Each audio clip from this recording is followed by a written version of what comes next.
right, perfect. Oops. Well, hello, everybody, and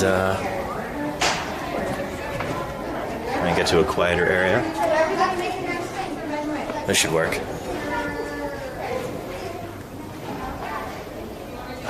Welcome, everybody, to Paleontologizing.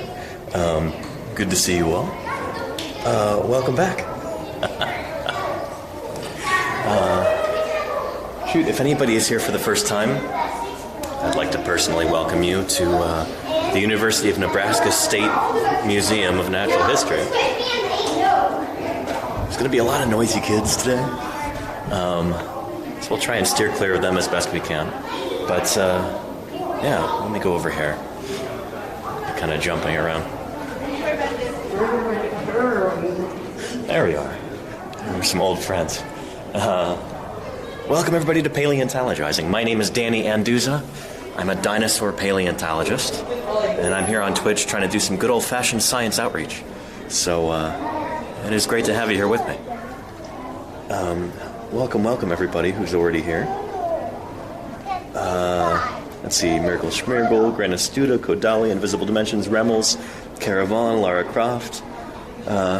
Welcome, everybody. It is so good to have you here. Well, shoot, if this is your first time, then, shoot, you're in for a treat. Again, my name's Danny. I'm a dinosaur paleontologist. And on Twitch, my whole reason for being here is talking about science, answering people's questions, trying to provide a window into how paleontology works. You know, if you ever wanted to ask a paleontologist questions about fossils, then the short-legged rhinoceros. Then here's your chance. Yeah, or we can go in here. Yeah, like I said, I'm here in Lincoln, Nebraska right now at the Nebraska State Museum of Natural History, or the University of Nebraska State Museum. I guess of Natural History is in parentheses. Anyway, whatever the name, they've got some wonderful displays here, and I've been surprised to actually see some dinosaurs. I thought we were mostly going to be seeing Cenozoic mammals today, but they've got some dinosaurs on display as well. None of them, to my knowledge, are going to be from here in the state of Nebraska, but they've got some casts from other places, and it's going to be really cool. So anyway, welcome everybody. It is so good to have you here. Yeah. Anyway, let's maybe go toward the front, and we'll see if we can kind of do the walk-through time thing in its proper order. So let's see. I also am going to be putting on a mask because we've got a lot of people around, and I do not want to get COVID in the middle of this great big road trip. I'm very far from home right now, and don't want to get sick. Oh, there we go.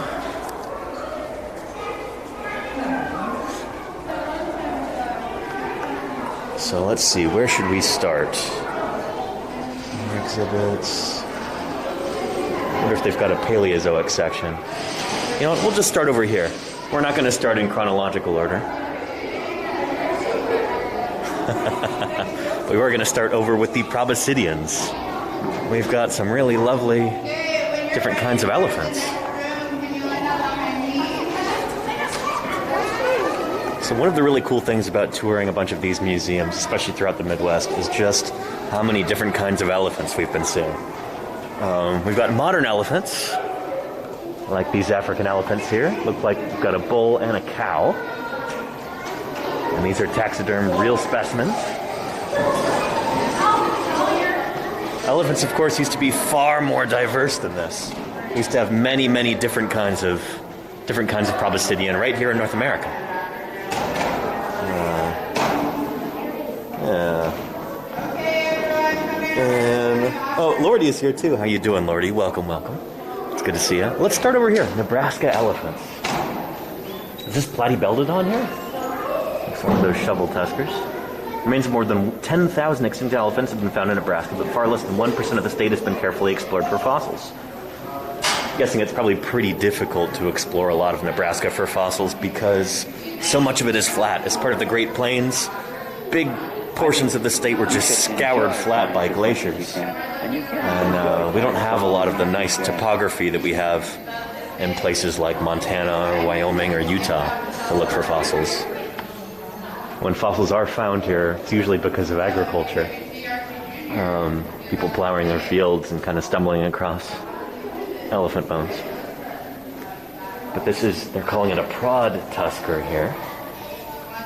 What is this? Gomphotherium, there we go. This is a representation of what the animal might look like in life.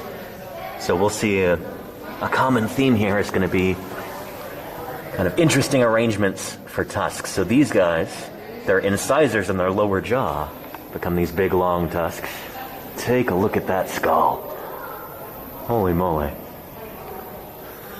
A gomphothere. Very, very cool. Yeah. Oh, and Sewer Wolf, thank you so much for the 3 months of support. I appreciate that. Thank you very, very much. Thanks for continuing to support me on this trip. Yeah, pretty neat. These are some of the largest land mammals that ever lived. The proboscideans like this. You see, this guy's got kind of mastodon-like teeth. Got long cusps on them. Probably more of a browser than a grazer. I wonder how closely related it is to genus Mammut, the mastodon. I guess we'll see. And here, we've got a long-jawed tusker. Megabelodon. Interesting. I wonder if we'll see Platybeldodon here too. But take a look at that. I think the tusks might be missing on this one. Yeah. With sincere appreciation and gratitude, very cool. Thank you very much for the 100 bits. And look, you can see I parts love of... your streams and your adventure. These must be some pretty old mounts, I'm guessing. But you see the reconstructed scapula right there? See how the texture looks different? That part's been reconstructed, but most of this skull you can tell is genuine, including those big old teeth and the tusks. Very cool. Those feet look like they're sculpted. I wish I knew a little bit more about proboscideans so that I could give you some more details, but I don't work on these guys. I'm a dinosaur paleontologist, you know? But I can say, take a look at that big barrel-shaped rib cage. And look at those big flared-out ilia and the hips. Really strange looking to me, having worked on dinosaurs and being much more familiar with their skeletons. Yeah. And there you can see, very interesting, the hip socket there. You know, dislocated femurs, that's a problem in a lot of mammals, and you can kind of see how that would happen. Interesting how the articulation kind of goes up and to the side into the hip. Cool stuff. Very cool stuff.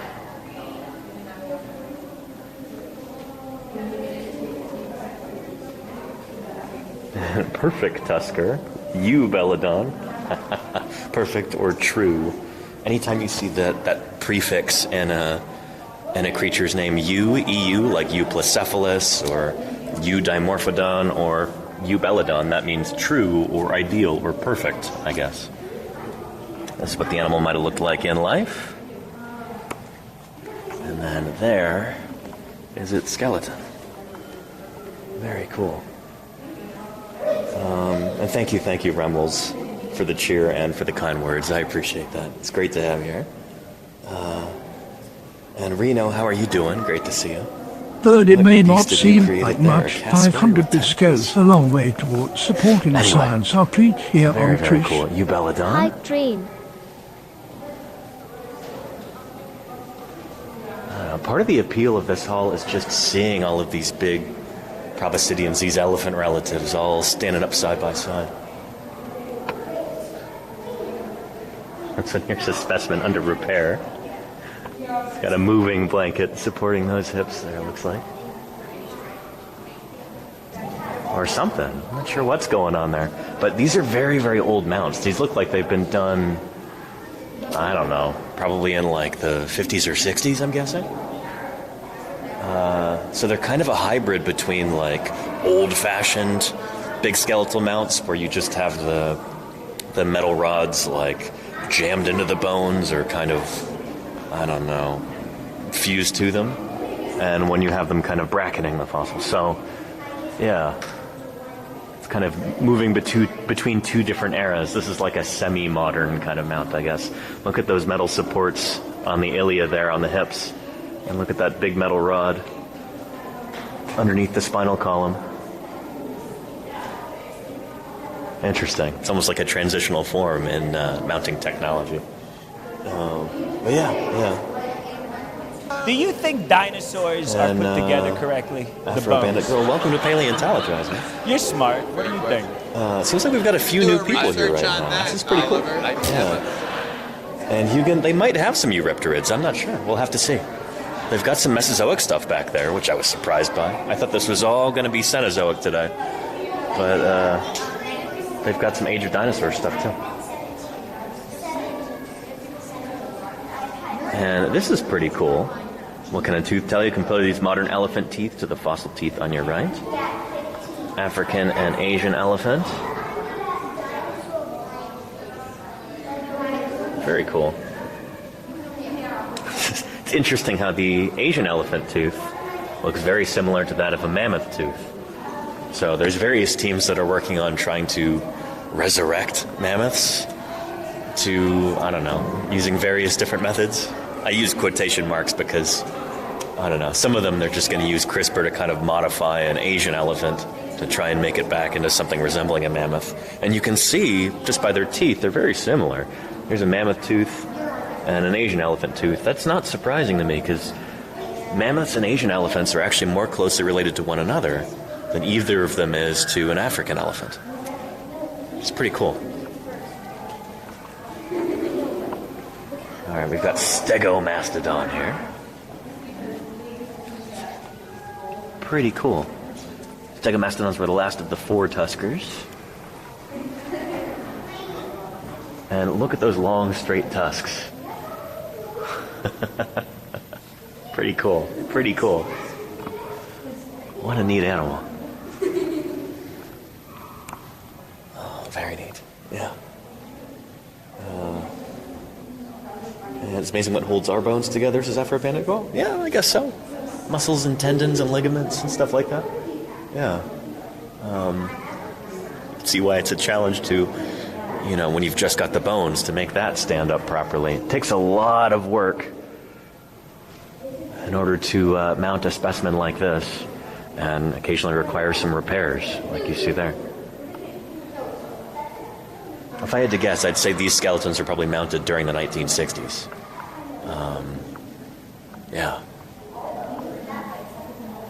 And then we've got an American mastodon, like we've been seeing at several different museums so far on this trip.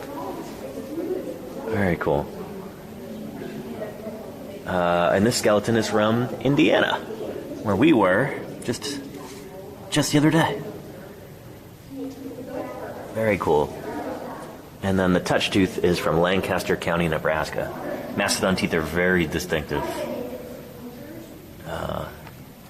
Yeah, not many critters have teeth that look like that. Pretty cool, yeah. Yeah. Pretty neat. I love this parade of different proboscideans here. Very, very cool. Pretty awesome. Pretty awesome. All right. And now over here, take a look at this mural. This is impressive. I like this a lot.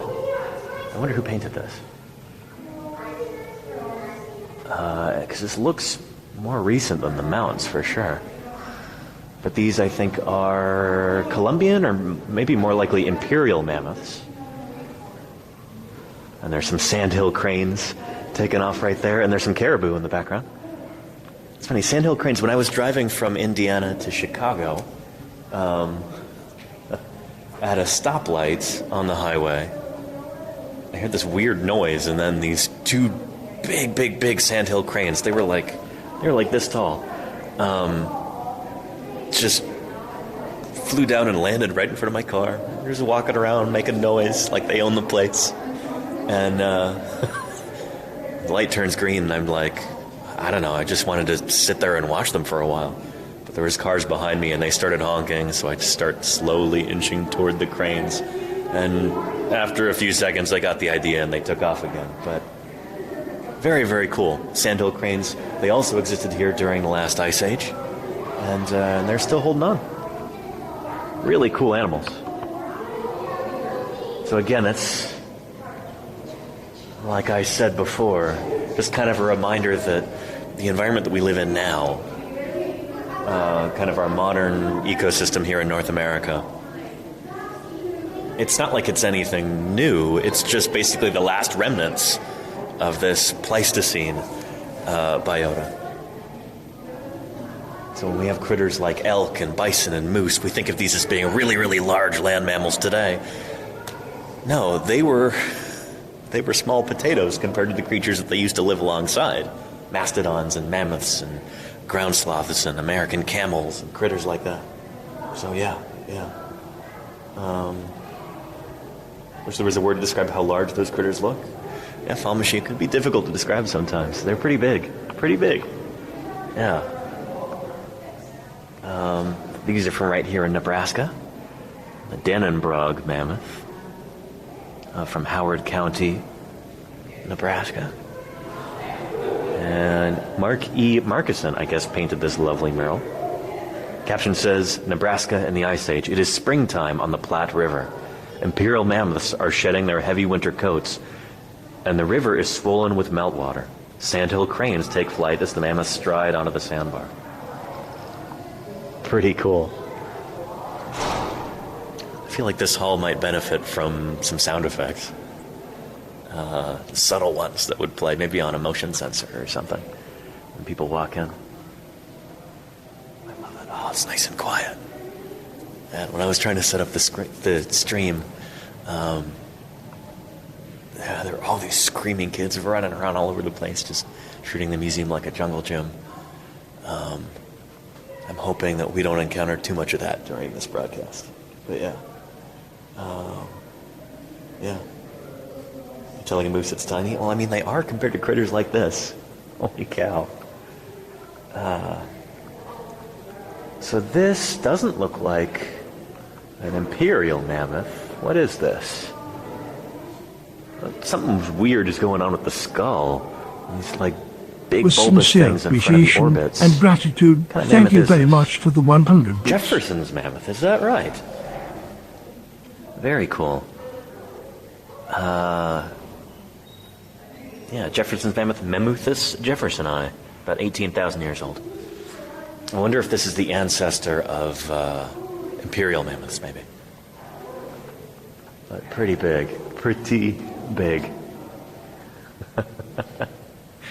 Oh, man. Yeah. So it says, compared to earlier elephants, mammoths are built like long-distance runners. Tall and slender, they dominated the vast grasslands of the northern hemisphere. They're the largest grazing mammals that ever lived. Yeah, I guess that might be true. Because if you think about the largest land mammals that ever lived, Indricotheres or Paraceratheres, or whatever they're called nowadays. I know their taxonomy keeps changing. Those are like, they're giant rhinoceros, like Indricotherium, Paraceratherium. But they were more browsers, I think, than grazers. They probably had more of a giraffe-like ecology, probably eating from the tops of trees and stuff. Whereas mammoths, they were grazers, mostly feeding on grasses, Paleothero rare 3 things like that. Paleocera Kind of a yoshis. little bit less discriminating about what they would eat. They just ate a lot of it.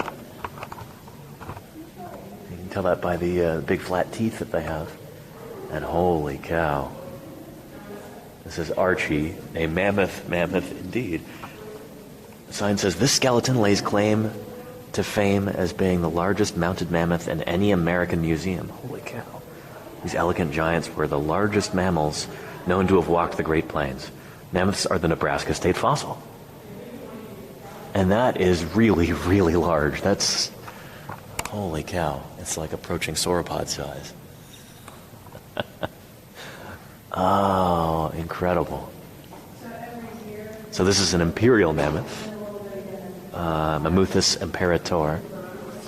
And man, I hope you're getting some idea of,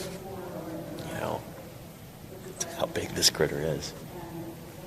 standing next to it is pretty incredible. Wow. Now look at those tusks. Just what a ridiculous animal. It's huge. Just gargantuan. Yeah. Kalma, thank you so much for the 9 months of support. Really appreciate that. Yeah. But yeah. When you're so big that you can graze trees, there you go. Yep. Folks, yes, agreed. Oh, and holy cow, happy birthday to you, Undisclosed Spacebar. Really appreciate you being here. Hope you're having a great day. And thanks for spending part of it with us. That's awesome. Yeah. And there you go, Jedi Mega Man. How you doing? Welcome, welcome. Yeah. And Nebraska does have some very cool stuff. Ericus Claudius. Yep, definitely. Pretty awesome. Welcome, Mudman. And Afro Bandit Girl says, I assume grass was just as tall if they could bend down and graze it. I mean, there are taller grasses in certain areas, yeah. I got to visit a prairie wildlife refuge this morning on the way here. And there's some grasses that get easily as tall as me. Modern North America is, I don't know, we're kind of impoverished in that sense. So much like native prairie grass has just been wiped out. So people I don't feel like a lot of people have a sense at how diverse and wild a prairie environment can be when it's, at full health. With all these different species of plants growing and everything. I don't know. I think when people think of prairie, often they think of short grass prairie. But no, a lot of prairie grasses are really, really tall. And so critters like this could graze that without even really bending it out all that much, especially with that big, long trunk. Elephant trunks are incredible, and they allow elephants to do all kinds of really cool stuff ecologically. Really neat. I wonder, that's interesting there. I'm looking at the bones inside the chest. Those have got to be the clavicles right there. Like the collarbones? Like right here? Up there, and that must be the sternum underneath. That's funny. I don't see that in many mounts of mammoth specimens. Or many mammals at all. That's really cool. I love that they have that on there. Very, very neat.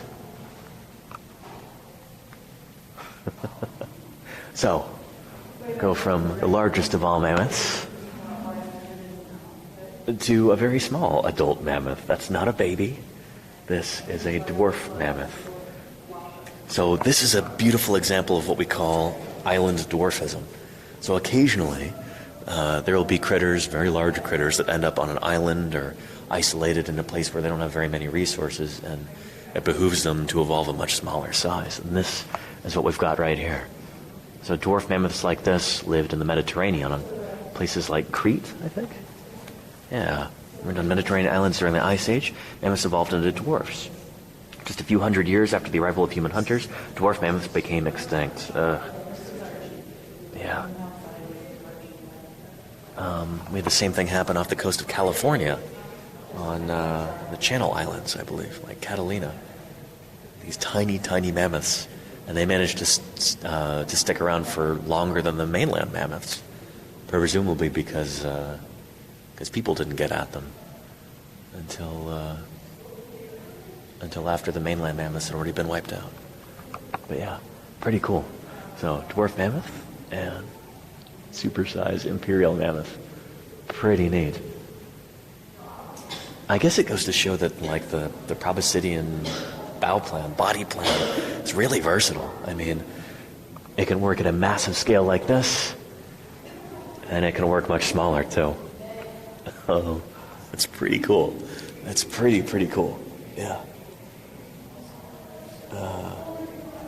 Yeah. So nowadays, proboscidean diversity is very low. Here are, I think, some modern elephants. Yeah, there we go, modern elephants. So we've got an African elephant right up here. I bet you that's a female, but I don't know. Like Again, I'm not really a mammal guy. There's a baby Asian elephant. And an adult Asian elephant.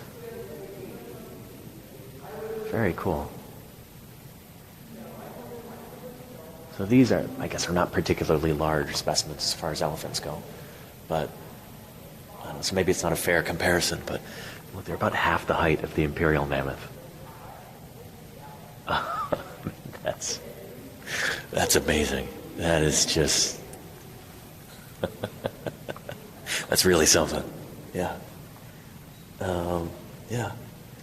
And Eric is Claudius Monty says no African forest elephant. I don't think it was until pretty recently that was even recognized as a different species. And that might even still be controversial. I think some researchers might think that they're a subspecies rather than like, you know, a totally new species unto themselves. Totally different. I'm not sure. Somebody can look that up. Yeah. So yeah, huge size difference. Mammoths were huge. Some of them were, Ice Allen, yeah. The imperial mammoth in particular, just gargantuan. I mean, when they'd reach full adult size, they would be pretty much immune to attack from any kind of other mammalian predator. Save for one, unfortunately. And that was man. But imagine what it would be like to encounter one of these animals, or a whole herd of them, in the flesh during the Pleistocene. That would be something pretty special. Pretty awesome. And I want to emphasize just how recent this was.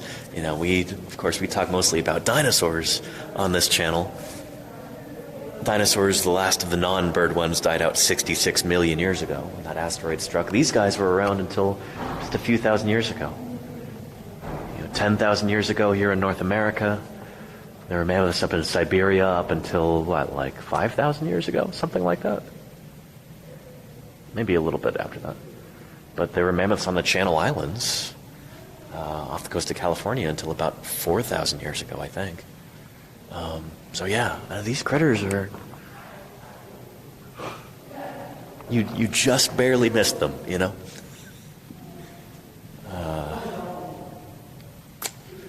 And it's not like we missed them. I mean, human beings may have actually driven them to extinction. That seems to be the most likely scenario for why they disappeared. But yeah. Because we know they were hunted by people. That combined with the changing climate may have been what did them in. Yeah. And Dabble says, were mammoths solitary or hung around in herds? No, they were definitely not solitary. These are very social animals, just like modern elephants. So elephants are intensely social creatures. They've got very rich, varied social lives. I don't know, if you have an elephant off by itself, it will get very depressed. They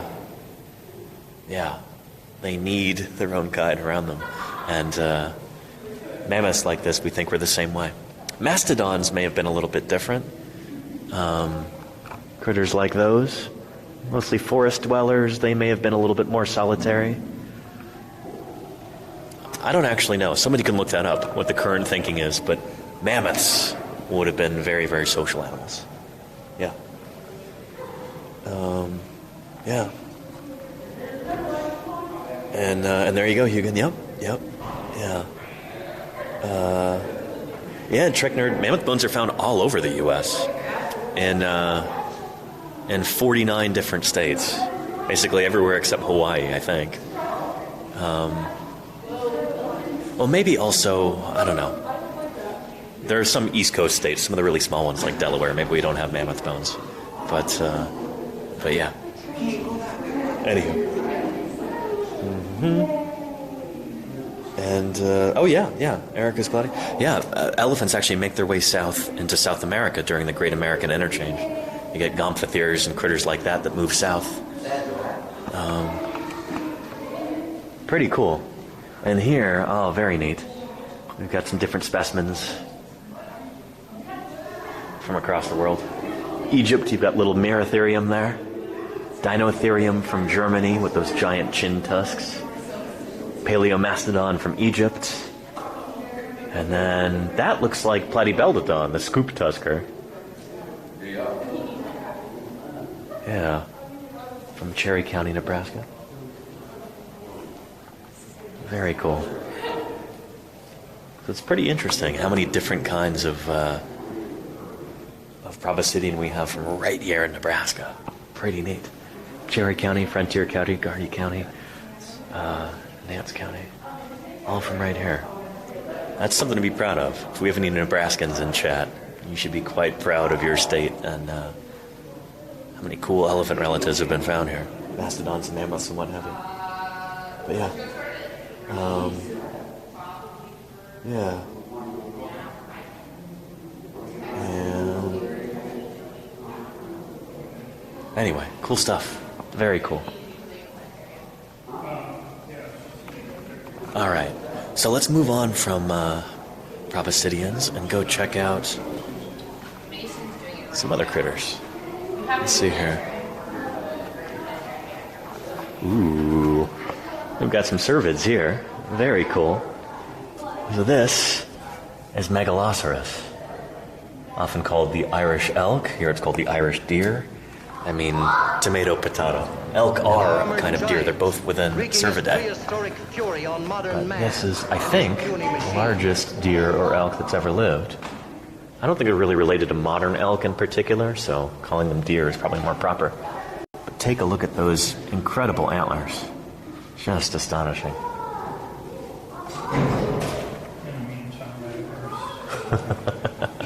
It's kind of sexual selection run amok when you have these big, showy display structures that evolve. Pretty neat. We've got a giant beaver, Castoroides. I've seen a few of those on this trip. Pretty big. Neat stuff. What's the difference between an elk and a moose, Dr. Gubasaurus? I mean, they're different species. So moose are also another kind of cervid. They're also related to deer. Yeah. We've got a cave deer right here. Pretty neat. I'm afraid I don't have much to say about them. Again, not a mammal guy. And we've got pronghorn here. Very, very cool. Now, pronghorn, also known as antelope. So like in that song, Home on the Range, where the deer and the antelope play, the antelope that references are pronghorn, which are not actually antelope. Not like African antelope. They're a different kind of critter. So they belong to a group called Antilocapridae. So they're kind of related to like goats, but pronghorn are the only member of this group still around. They're kind of a remnant animal. You could call them a living fossil, I suppose, because they're like the last surviving member of this once widespread and diverse group. So here is a prehistoric kind of pronghorn, Stachyceros. Oh, Stachyreros, rather. Interesting, from the Pleistocene of Arizona. So there used to be many, many different kinds of pronghorn relative. Now we've only got the pronghorn world's left. first armored tank, you might say. That trunk So is pronghorn today are the covered with fastest thin, animals, bony plates. fastest mammals in North America. They can run at like 40, maybe even 50 miles per hour. And they evolved that really fast speed in order to be able to escape from a critter that used to prey on them. The American cheetah, which we don't really know very much about, but so anyway, nowadays they're really, really fast still. They're kind of, you've still got that trait left over, but that first developed to help them, avoid predation by the American cheetah. Pretty cool. Yeah.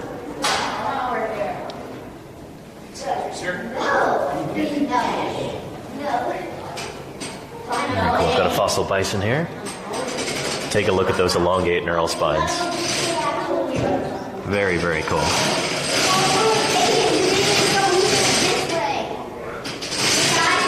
And then we've got Smilodon, everybody's favorite. A state fossil of California, where I'm from. Very, very cool. Hey there. I'm doing a tour of the museum, and I'm live streaming it. Yeah. Hello, world. Do you want to say hi? Hi. You guys having a good time? What is your YouTube channel? Oh, it's Twitch, actually. I'm on Twitch right now. Oh. Yeah, so I do paleontology stuff on Twitch. What is your much? It's called paleontologizing. Yeah. I can give you a card if you want it. Yes. Yeah. I think I've only got a few, so. So when the live stream hopefully- is done, you post it and you'll just see each other. Yeah. Yeah, you can check later. Yeah, I've got a couple cards. Here you go. Yeah. You want to say hi again? Hi world. We are summer day camp. Pretty cool. All right. Join us next summer. All right. That was fun. Yeah. Anyway, there's a pretty small dire wolf. Oh, and I like how, oh, very cool. They've updated the sign on this, too. Anasion dirus. Used to be Canis dirus. So these are both, that's a pretty small one there. That's interesting. Usually larger than that, from what I understand.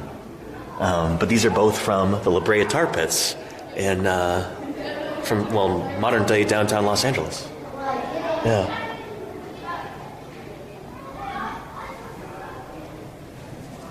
Yeah, pretty cool. We've got Californian fossils way over here in Nebraska. Pretty neat. And we've got a glyptodon here. Very cool. Giant armadillo relative. We've seen a few of these guys on this trip so far. So this is a cast from Argentina. And interesting, it doesn't give a genus or species. I wonder if this is a composite specimen, actually, made up of different glyptodons. Very well might be. And we've got a ground sloth. Is this Megalonyx? It looks, it might not be full grown. But, yeah, and holy cow. So this is going to be a really, really old mount, because look at Child's Frick Fund and the Work Progress Administration. So the Works Progress Administration, the WPA, is something that started here in the U.S. back in the 1930s. So during the Great Depression, under President Franklin Roosevelt, the U.S. government basically paid a whole bunch of money to local communities in order to hire people to build museums, to build parks, basically just trying to employ people and also improve things at the same time in these communities. So a lot of museums benefited from this. There was a lot of cool paleontological work that happened, and this mount right here, I guess, was put together with WPA funds. That is pretty cool. Yeah. Lovely ground sloth. Pretty neat. Awesome stuff. Yeah. Yeah. And Westerl, did we ruin these guys? You mean, were these hunted to extinction by people? Quite possibly, yeah. Yeah. And holy cow, take a look at this. Didn't know we'd be seeing an exhibit like this today. Very cool. A permanent exhibit exploring some of the strangest creatures ever to inhabit the Earth, and we've got a lovely Stegosaurus here. Take a look at that. Very cool. Oh, I really like that. Done in bronze. Very, very cool. I love this because it kind of highlights just how weird this animal looks, but also it's got a certain grace to it as well. In that brief moment, Pretty awesome. we alone are the So it says, in this oldest exhibit you will come face to face with of the some of the Earth's strangest creatures and discover how each was adapted to its environment Dinosaurs. in unique and novel ways. There's a tapir there. Woohoo, Turtle. Nebraska. We've got a Titanothere over here. Thousands of. Very, very cool. Hi again. Hey there, how's it going? Can I be on live stream? Yes, sir. Sure. Do you have any questions about any of these animals? These animals were very long time ago That's true. alive. Yeah. Yes, yeah. sir. This is a Titanothere right here. So these guys evolved after the dinosaurs went I have extinct. something to say. You do? real? I've Yeah. heard that scientists are reviving some extinct animals. Yeah, some scientists are trying to do that, but it turns out to be really, really tricky. Yeah. So you've probably heard of these programs where they're trying to bring back mammoths and stuff? Yeah. Yeah. And I heard It About turns like the dope those. Yeah, I don't know if anybody's working on the dodo right now, but some people are working on mammoths, trying to bring them back. And Like saber-toothed tigers. yeah, I don't know if anybody's working on them right now. The mammoth, I think, would be the first one if it ever works. I'm gonna try to comment on your video and be like, Yeah. hi. Well, cool. My friends are ready to go to the fourth floor. Yeah, from Twitter. Where are you recording? Twitter. I got it. This is a live account on Twitter. Pretty neat. Take a look at those teeth. Yeah. Has anybody got any questions about I don't know, any of these critters? He looks like that guy, but rough skeleton. Yeah. Yeah. Yeah, that's supposed to be a titanosaur down there. It looks kind of like a rhino, doesn't it? Yes. Yeah. It's not actually related to rhinos, though. Yeah. Elizabeth Dolan. What's that? It's called paleontologizing. I talk about paleontology, like fossils. Yeah. How is she gonna stop? Who cares? Do you have a question? Yeah? How exactly do you find out about everyone else's research? About Oh, well, that's a great question. So as scientists, we've got like scientific journals that we publish in. And yeah, and that stuff goes online, and most of the papers that I read, like that's called publishing a paper. And then you can look on Google and, find them that way. How many views are this? Right now I've got 132 people watching. Wow. Yeah. So if you want to say hi, here's your chance. Hi. I'm Angel. How do you spell the Twitch name? Yeah. So it's P-A-L. And I get home. E-O-N. Sup, kids? He says sup, kids? T-O-L. Hi, kids. O-G-I. Z-I-N-G. okay. Paleontologizing. There you go. Yeah. What's your comments? Yeah. People are saying hi right now. How does that person know your name? The ponderous Pseudodon, 32 Yeah. feet long and 14 feet high. So parts of this are real. Yeah, I can show you. Let's look at the skeleton right here. Somebody literally said hi, Angel. They don't. So do you see the shoulder blade right there? Yeah. So you can feel your shoulder blade. Take your arm and then put it back there. You feel your shoulder blade back there? It's kind of big flat bone. Yeah. They have got the same thing, big flat bone right there. It's like a spiky thing. Yeah, and you see how it's all kind of cracked right there? Yeah. Yeah, so that's the real fossil. If you look at the ribs, see those big long bones that are coming down on the rib cage? See how some of them look really smooth? So those ones aren't real. So usually when we find a fossil skeleton like this, there's big parts of it that are missing. And so if we want to put a skeleton on display, we got to kind of fill in the gaps. So those ribs are probably made out of plaster. The thing here in the leg, is that real too? Yeah, I mean, any place where you see lots and lots of cracks, that's real. So you got to look real close. And also, Yeah. does our videos upload to YouTube too? Not yet, but I'll probably start doing that. That's a good idea. Yes, please. Yeah. You guys like YouTube? Yes. I'm gonna be YouTuber. Yeah. I want YouTube. Very cool. Yeah. Well, neat. I Yeah. have 2 videos. Where did this thing live? Where did it live? I think it lived here in Nebraska. Let's see. Yeah. So this is from the Nebraska Badlands. Yeah. Very mystical. You think it looks mythical? It kind of does, doesn't it? Yeah. Yeah. They don't really have that much sharp teeth. I know, the teeth don't look very sharp, huh? Yeah. You know why? This is a plant eater. This is not a meat-eating animal. This is a plant eater. I'm learning. So it's got teeth that look kind of like... By the kids, not gonna lie. Yeah, what do they remind me of? They look kind of like deer teeth to me. You know how deer eat plants? Yeah. Yeah. No, we're not going to Kinda- sign Danny for hire. Yeah. Anyway, I'm going to continue back over here. Oh, wait, is it to the children in the Can you sign this? museum or something? Can I sign that? Yeah. Yeah, sign a photograph. I'm not really famous or anything, you guys. You're someone who knows on live TV. On the internet right now, yeah. We need it. We need it. Yeah, I wish I brought more cards that I could give you guys if you really want a card or something. Hey, over here. Over here. Anyway.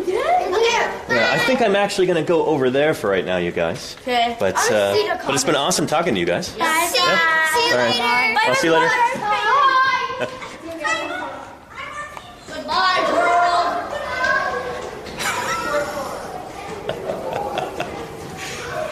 Oh, man, that's funny. I kind of had to make my escape there or I'd be stuck with them the whole time. But, yeah. Anyway, let's go over and let's see what's over here first.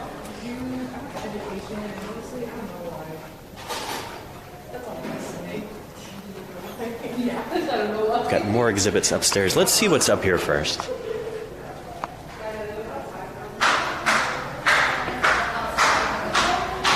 All right.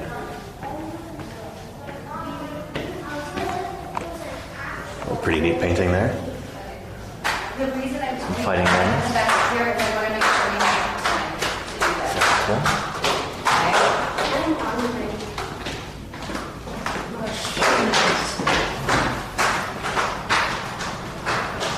Ooh. All right, cool. We've got some minerals and stuff up here.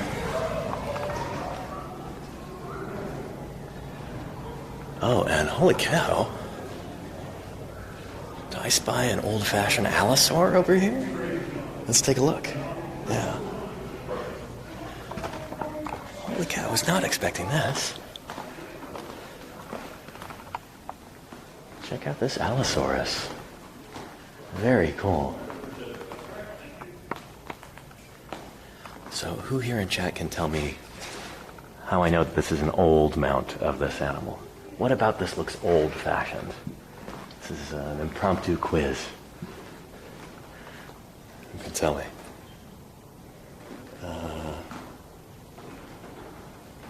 Yeah. Darth Goop says posture, tail. Those are good answers. Yep. There's actually a few things with the tail going on there. So for one thing, yeah, the posture. The tail is dragging on the ground. This is really common in dinosaur mounts from, I don't know, from the early 20th century up until about the 1950s or 1960s. So I'm guessing this mount was probably put together in like probably the 40s to the 50s maybe. Nowadays we realize that that tail would have been held out rigid behind the body for balance. It didn't drag on the ground at all. So we know this by looking at how the vertebrae articulate and also looking at footprints of these animals. You never, ever, ever see any tail drag marks from an animal like Allosaurus because they had that long tail held out straight behind them for balance. Their backbone would be parallel to the ground. So what you see right here, this fleshed out reconstruction, we now recognize this is wrong.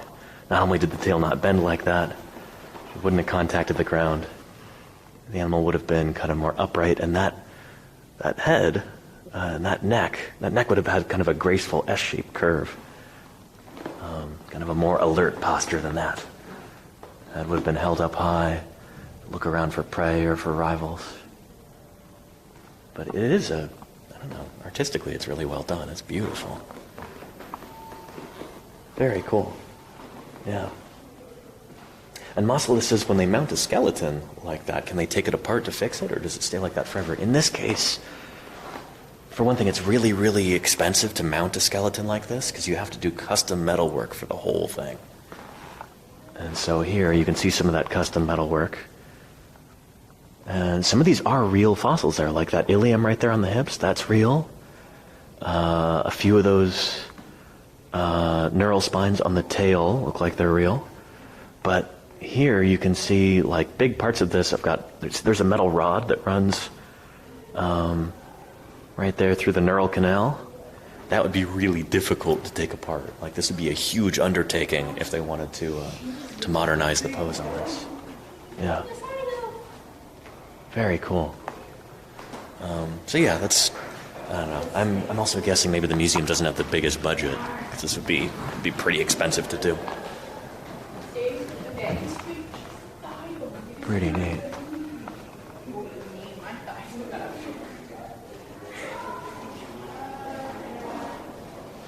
Oh, that's cool.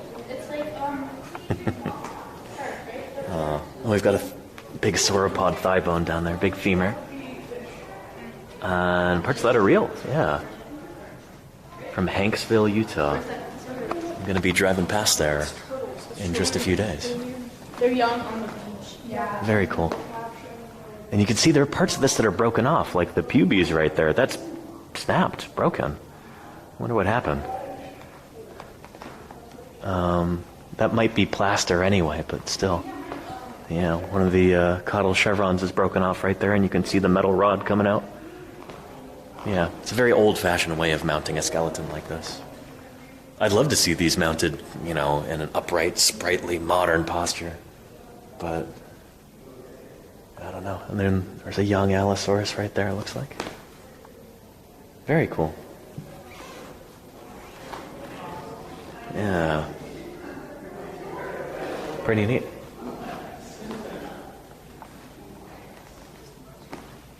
Very cool. And I like this right here. Even in this old display, I'm guessing that these panels are probably written in the 80s or 90s, maybe.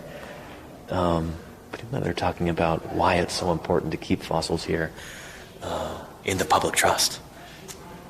So since the dinosaur bones in this exhibit were acquired through scientific endeavor, they were not purchased. The Allosaurus skeletons are on display as a result of a cooperative research project with the University of Utah. This museum joined other museums in financing a major effort in 1960 to 1961 to recover the remains of dozens of dinosaurs from a deposit in Utah. In exchange for this support, this museum received the fossil bones for these specimens. The Stegosaurus was acquired before the area in Utah became a national monument. Oh, very cool. Is this a genuine Stegosaurus skeleton here? Are those the actual bones? Is this from the Holland Quarry? Or Holland Quarry? Hayden Quarry? The quarry at Dinosaur National Monument. What's it called? Holy cow, that scapula certainly looks real. And some of those plates certainly look real too. Some of them are mounted incorrectly. That one is like sideways, which is weird. But yeah. Very cool. Yeah. So they're acknowledging here in the display that the tail is dragging on the ground when it should not be. That tail should be held aloft, up in the air, showing off those plates and brandishing those spikes.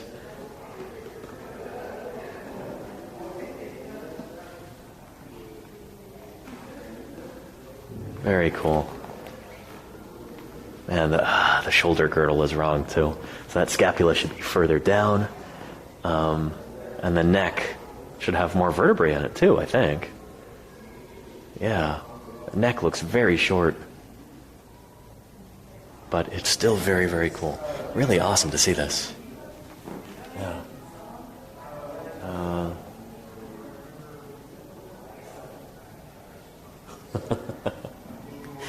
Neat stuff. So I'm guessing this was mounted probably in the 50s. Maybe even earlier than that. I don't know. Although, honestly, not much stuff happened in the 40s because of the war. So, this is probably from the 50s, I'm guessing. Yeah. Very cool. Yeah. And I am in Lincoln, Nebraska right now, Dread Pirate Robert. Yep. Yeah. And check this out. This is an Apatosaurus femur. Pretty cool. So the side bone comes from Sheep Creek, a Wyoming quarry in the Morrison Formation. So, Dippy the Diplodocus, we've talked about many times on this channel before. Maybe the most famous single dinosaur specimen in the world. Hugely important to the public perception and understanding of dinosaurs. Dippy was also from that same quarry in Wyoming, Sheep Creek.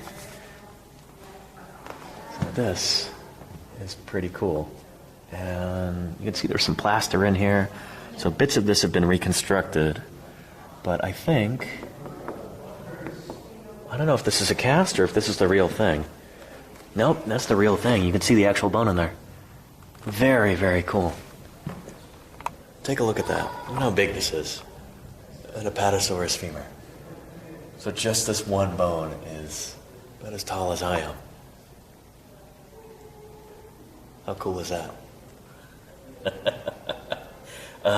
Very, very cool. Yeah. And no, I didn't get to go to the zoo, Dread Pirate Robert. No, I don't think I'll get a chance to, actually. I've got to go up to South Dakota tomorrow. So, yeah, I've heard very good things about that zoo. But I'm not going to get to visit it this trip. Check that out. Stegosaurus. Pretty awesome. Pretty awesome. And shoot, we're almost running out of time. I've got like a little over an hour here before the museum closes, I think. Oh, but we don't want to miss this. Holy cow, Nebraska's dinosaur fossils. I did not know there was any such thing. Tracks discovered in Jefferson County are the only certain evidence of dinosaurs in Nebraska, except for birds. The site exposes at least 19 footprints made by bird-footed dinosaurs, ornithopods. Footprints do not form a single trackway.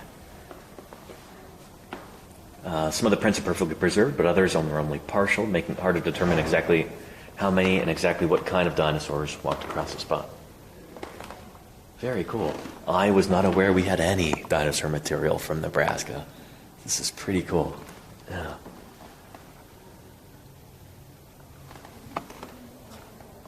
That's from down here. It's like southwest of where I am right now in Lincoln. Pretty cool. Pretty cool. Yeah.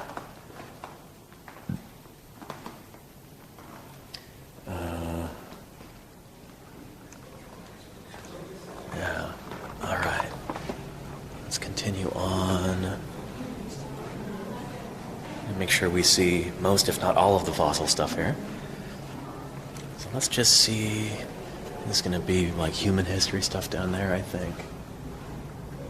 Let's just take a look real quick.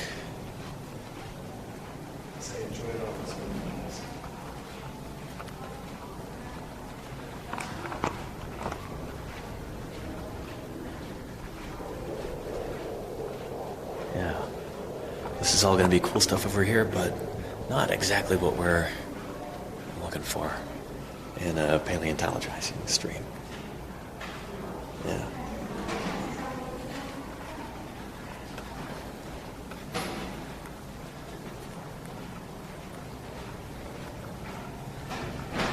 All right. And oh, let's go up here real quick.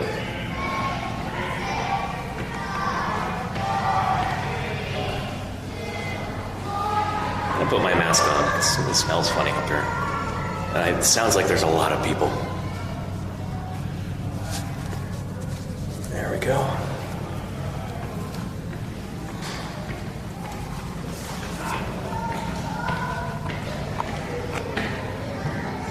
Holy cow, look at that bison. Bison latifrons, the largest of all bison. A pretty impressive creature.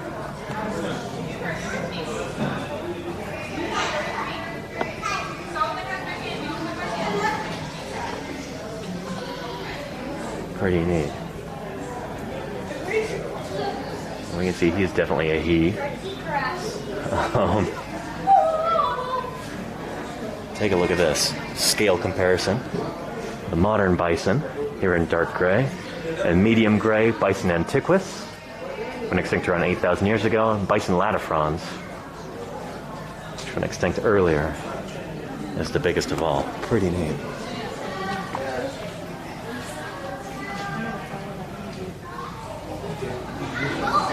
Let's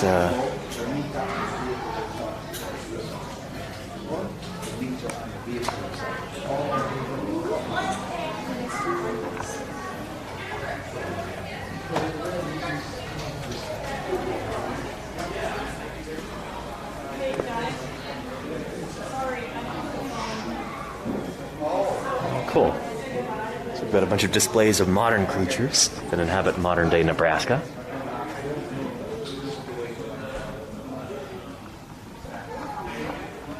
We've got some fossil critters over here that we'll go take a look at.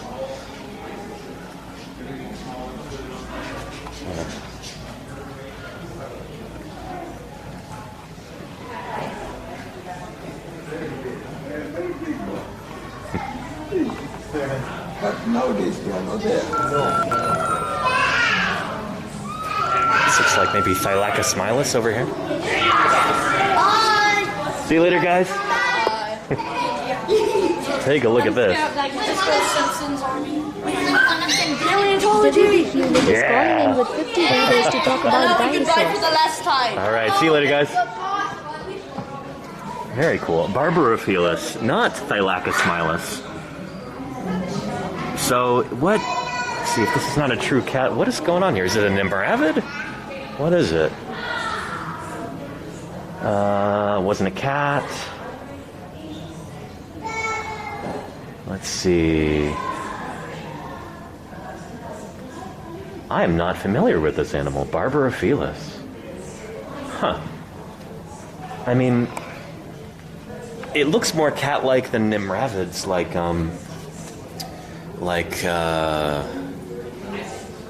Diegoluris and critters like that.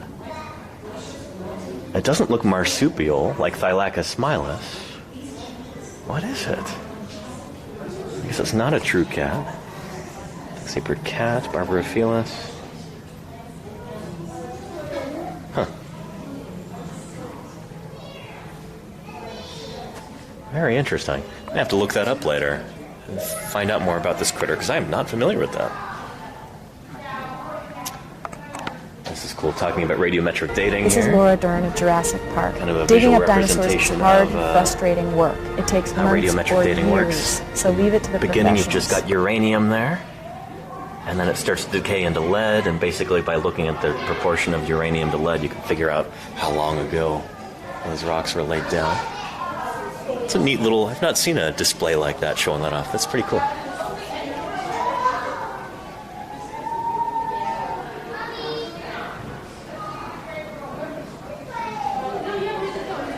It's all pretty cool. I wish we had more time here, you know?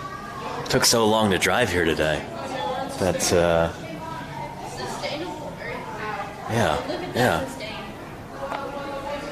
And what is this?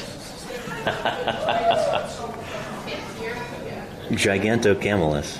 So, the other day some people were surprised to learn when I said that camels first originated in North America. They're an American original. There you've got a giant camel skull from right here in North America. And check out those canine teeth. Holy moly. Pretty cool. Pretty cool.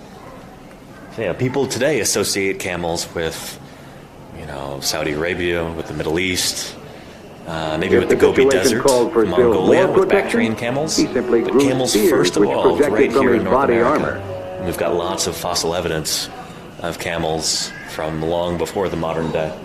There's lots of camel bones in the La Brea tar pits in Los Angeles, and lots of them from here in Nebraska too, apparently. Very cool. Take a look at those teeth. Just can't get over that. There was a news story not too long ago about this guy in India, I think it was, who had a dromedary camel tied up outside his house, like during a heat wave. And so this poor camel is just there baking in the sun, and clearly not very happy. And when he came over to it to try and untie it, it was really mad at him, and it actually literally bit his head off. You can look the story up yourself. Don't believe me. Look it up. But you can see how that might be possible with those big, big teeth. So anyway, I guess the takeaway lessons from that are camels have pretty formidable teeth, and be nice to them. Oh, and this is super cool. We were talking about really long roots on prairie grasses, and take a look at that. Big blue stem is the name of the plant, and those are the roots. And the part of the plant that would be above the ground is up there. Pretty impressive, yeah.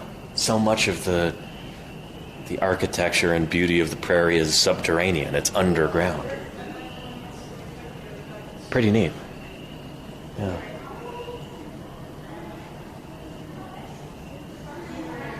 Yeah.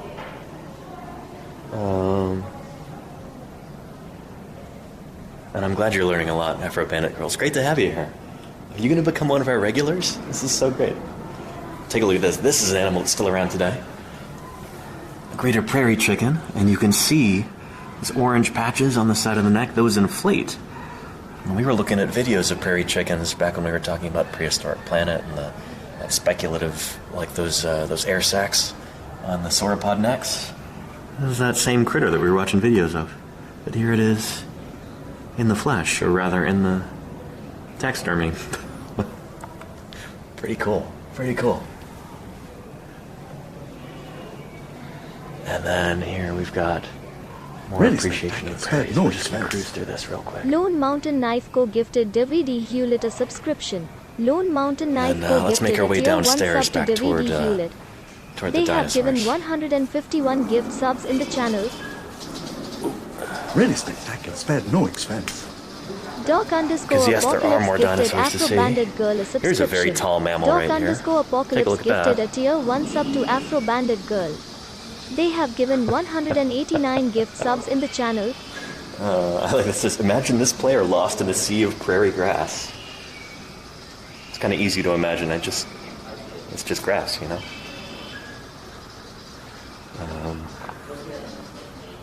I guess the point there is that he's tall. And, yeah. Oh, and here's a pronghorn right over here. Take a look at that. Yeah, Antilocapra americana, the pronghorn antelope. Not related to African antelope. The fastest land mammal in North America. By a long shot, really.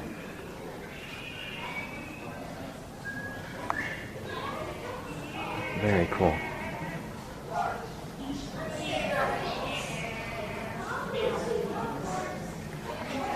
Neat stuff. Very, very cool. This is pretty neat. All right, let's make our way downstairs again. Past our giant bison lanifrons.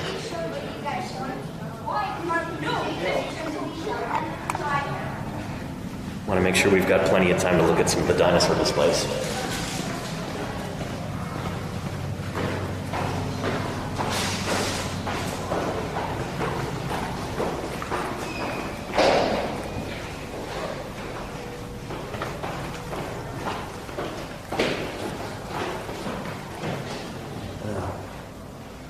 Oh, and thank you, Hugan. Appreciate that. All right.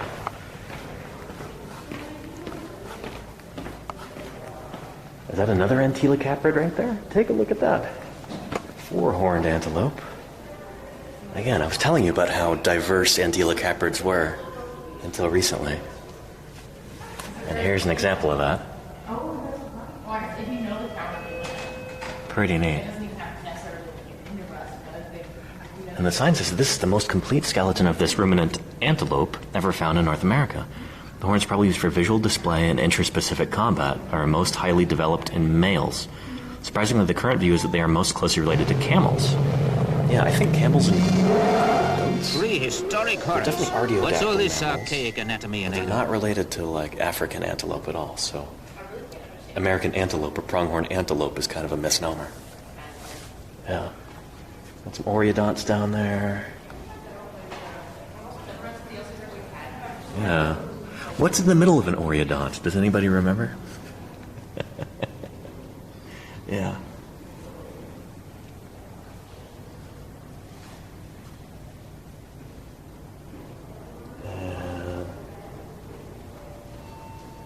David Hewlett, it would be really cool to have these guys running around again. And, yeah, that was the joke at the museum in, which museum was that? That was the museum in St. Paul, Minnesota. What's in the middle of an oreodont? Meat. They're kind of classic herbivorous animals from the early part of the Cenozoic era, from the Paleogene. Kind of like a cross between like a, I don't know, a goat and a cow or a pig. I don't know. They don't have any living representatives. That group is now completely extinct. So yeah, they're pretty cool. Pretty cool. I've heard them described as like pig cows, oreodonts. Pretty interesting critters. Now, right here, shoot, I think I left my pennies in the car, unless I've got some in here. I gotta make sure I get the pressed pennies. Hang on a minute, everybody.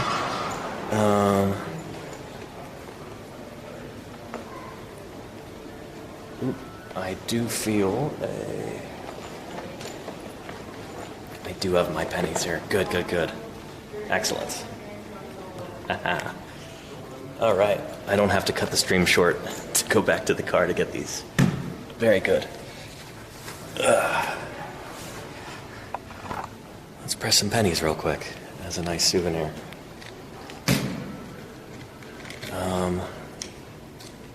These ones are super important to get because they're paleontology related. Yeah. So.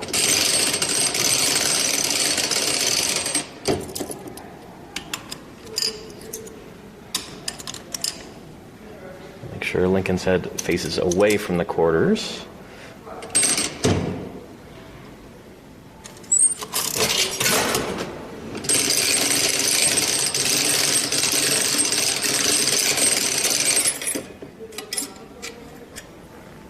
Very nice. Check that out. Yeah. Cool. There's one.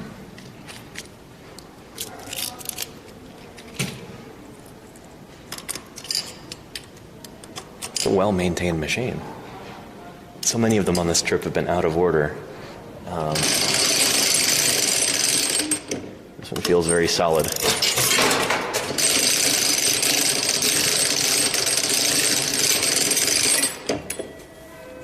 Go.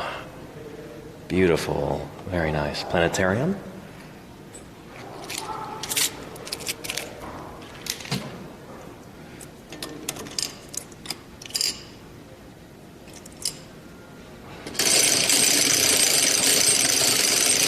Do smile it on next.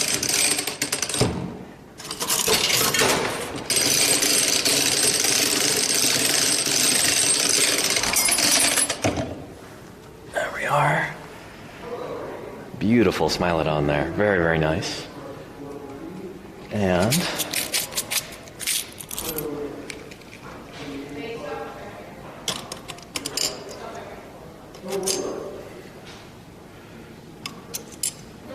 there we go. And bison ladderfrons last.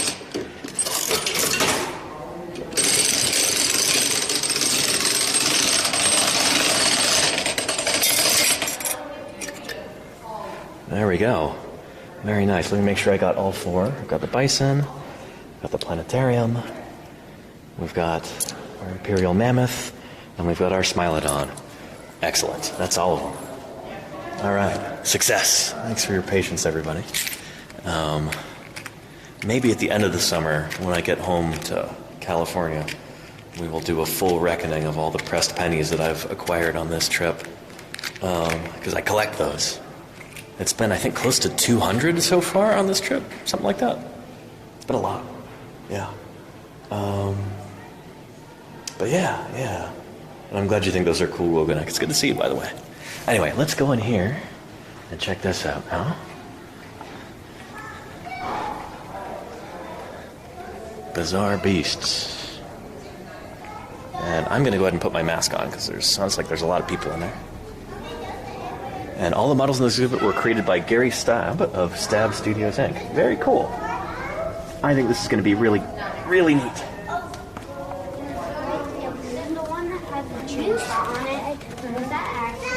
All right.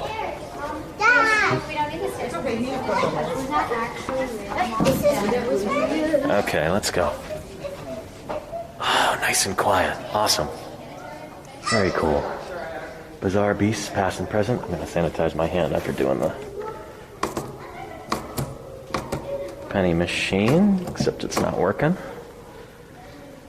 Oh, and Hugin, you were saying you hope that there's a Eurypterid here? There you go. Check that out. Not a fossil, but, you know, a fleshed out model of a Eurypterid. We call these guys sea scorpions. Because they are related to scorpions. They're arthropods. Here's a cast of a Eurypterid specimen here. This is Mixopterus. This one's probably Pterygotus? Yeah, Pterygotus. Very cool. So see how big that is compared to me? These, as far as I know, are the largest arthropods that ever lived. It's the biggest relatives of insects and scorpions and spiders and critters like that. Pretty cool. Pretty cool. There's our Dunkleosteus again, with some other interesting armored placoderm fishes. Very cool. Bathriolepis. Neat stuff. Very, very neat. Yeah. Brontoscorpio is your favorite? That's probably one of the largest, isn't it, Eugen? Yeah. You know what? I'm going to take this off. Why not? Oh, this is cool. This is not Dimetrodon right here. I am not super familiar with these guys. Platyhystrix. Pretty neat. So you can see that, elongate neural spines forming a sail like that. It's actually more common than you might imagine in extinct critters. Very cool. And there's the boomerang-headed Diplocaulus. That's a really bizarre skull.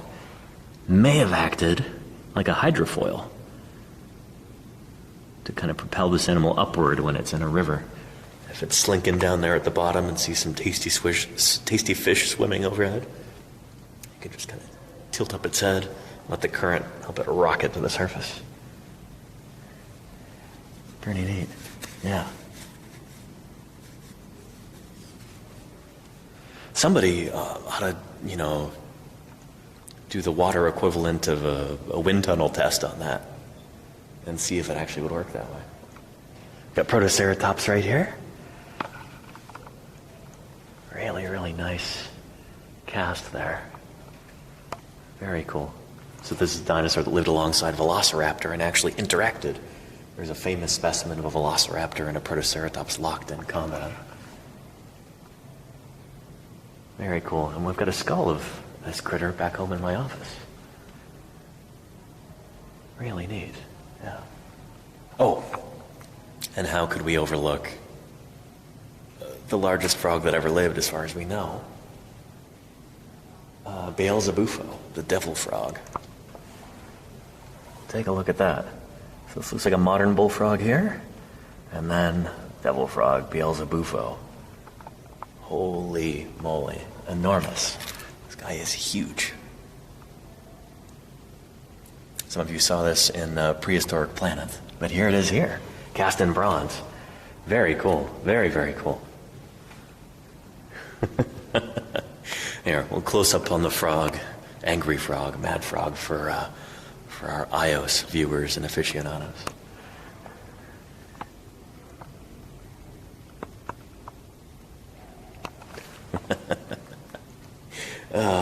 Very cool. Oh, yeah. So after Protoceratops, we've got some other ceratopsian dinosaurs. Here's Utah Ceratops. Who can guess what state Utah Ceratops is from? From Grand Staircase Escalante National Monument. And Psittacosaurus. Very nice. It's kind of a squashed-headed Psittacosaurus there. Very cool. There's those characteristic quills along the back of the tail. That's an interesting story. We won't get into that right now, but those quills are intriguing. Are you a fan of dinosaurs? Yeah. I won't get angry if you want. Careful not to dwell on that right now, because I'd be talking for a long time. So yeah.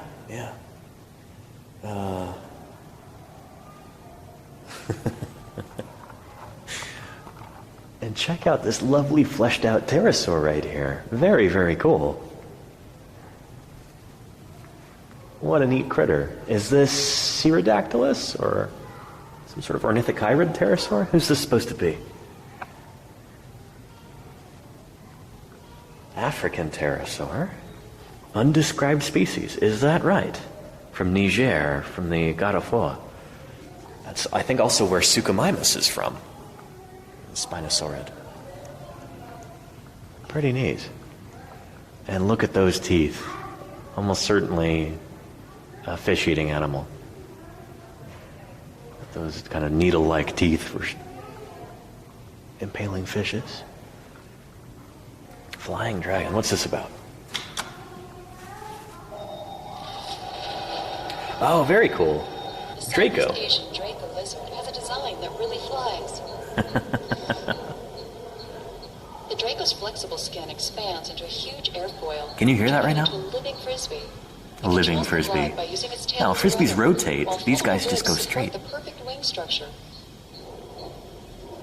That's so cool. Those are the ribs that actually form that membrane. 600 feet at a time. Cool stuff. Pretty neat. So, it's a different kind of flying reptile, more of a gliding reptile. I wouldn't call that flying, I'd call that more falling with style. But these guys actually flew, pterosaurs, and they were quite good at it. We've got every indication to think that they were just as good at flying as modern birds, and better than bats. Yeah. Crazy crest, a crest for all reasons? The function of pterosaur crests is uncertain, but some show evidence of blood vessels, and they've been used to regulate body temperature. I don't think that's why they initially evolved. Maybe they helped with regulating temperature a little bit, but yeah. When you've got crazy things like this, like on Nyctosaurus, or Barbaridactylus, like you saw in Prehistoric Planet, I don't know, that's like a runaway sexual selection kind of thing, probably. Really cool. And I love that they're emphasizing that pterosaurs are not dinosaurs, which is very true. So these flying reptiles like this, I've said it 1,000,000 times and I'll say it 1,000,001 now. These guys are not dinosaurs. Pterosaurs are like very close cousins of dinosaurs. So they're outside of the dinosaur family tree. They're not within Dinosauria. Doesn't make them any less cool. Maybe it makes them a tiny bit less cool. But they're still extremely, extremely cool. Yeah.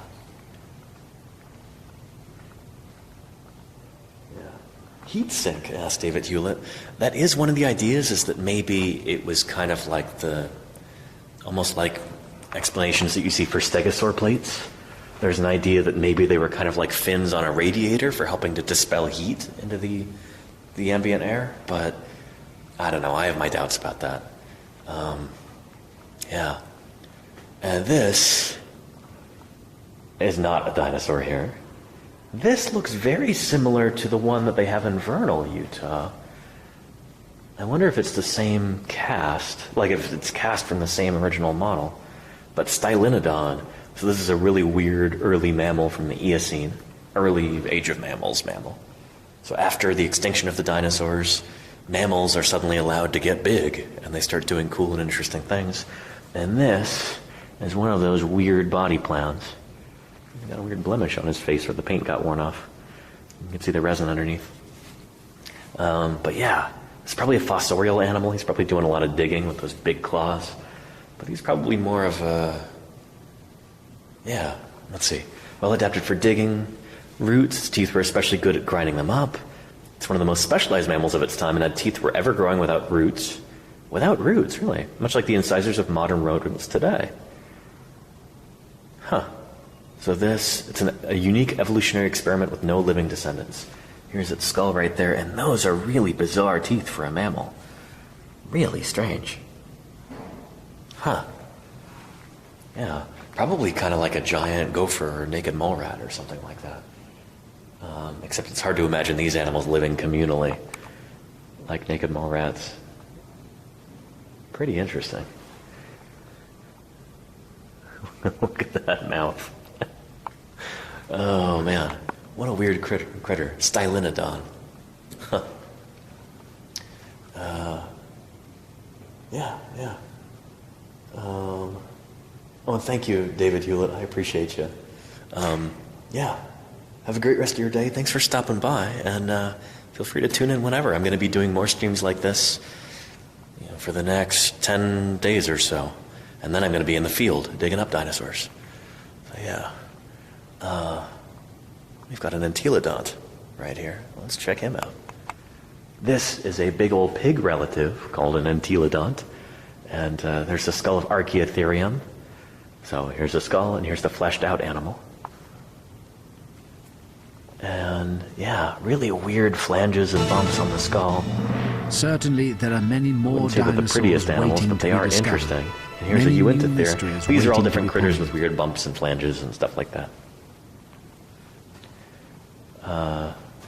There's a Babirusa, which are these pigs that are still around today in Indonesia. They've got these crazy tusks on them.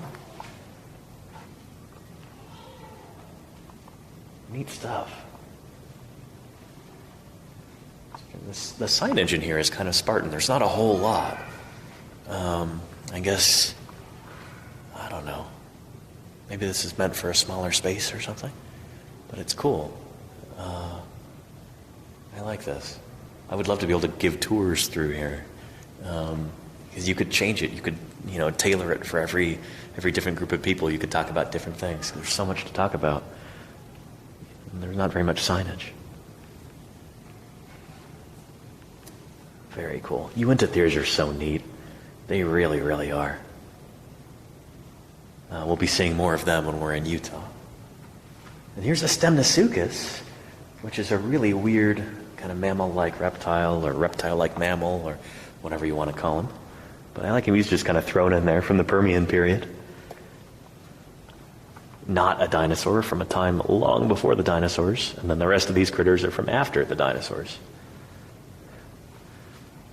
And we'll move from that to a dinosaur from after the dinosaurs, so to speak. This is Diatryma, aka Gastornis.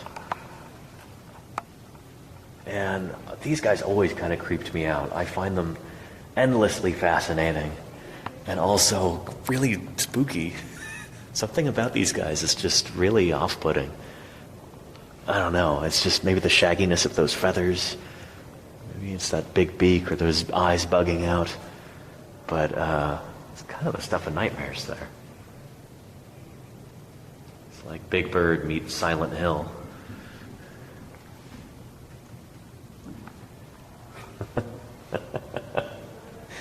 Very cool. So terror bird, question mark? That's what the sign says there.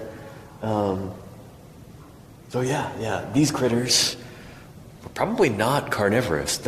So these guys are from very early on in the age of mammals.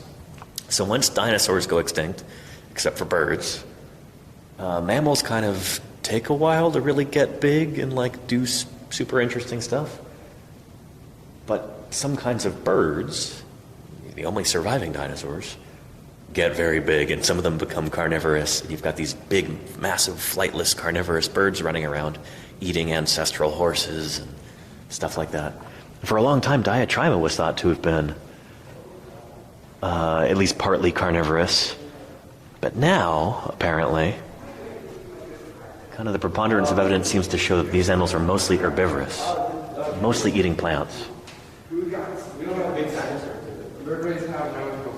So this critter is actually more closely related to like ducks and geese than it is to other kinds of birds. Very cool. And there's a skull replica right there from the early Eocene, about 55 million years ago.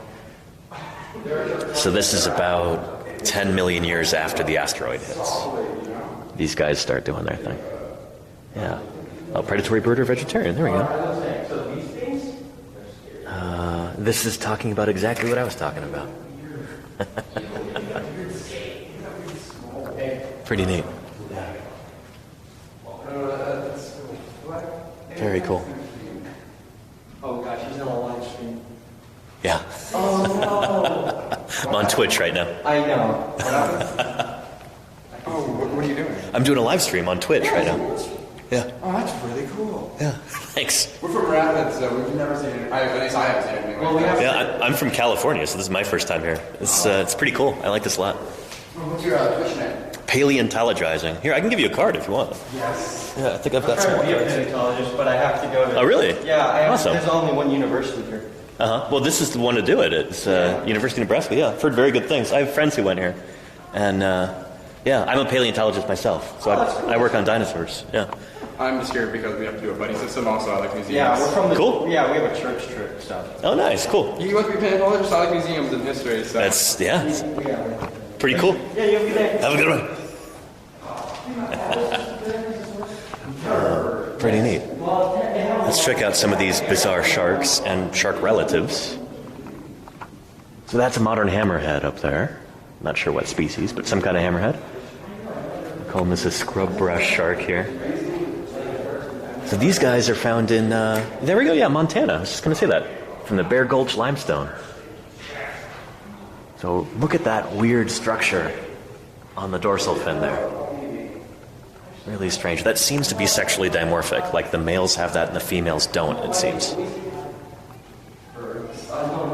And then this critter right here.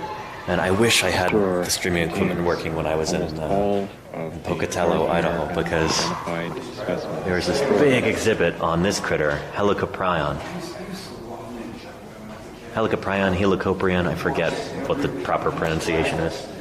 I'm going to say Helicoprion. So this animal was a big mystery for a long time because in places like Idaho, you find these really weird whorls. This looks kind of like an ammonite, but it's not. This is the teeth of the animal.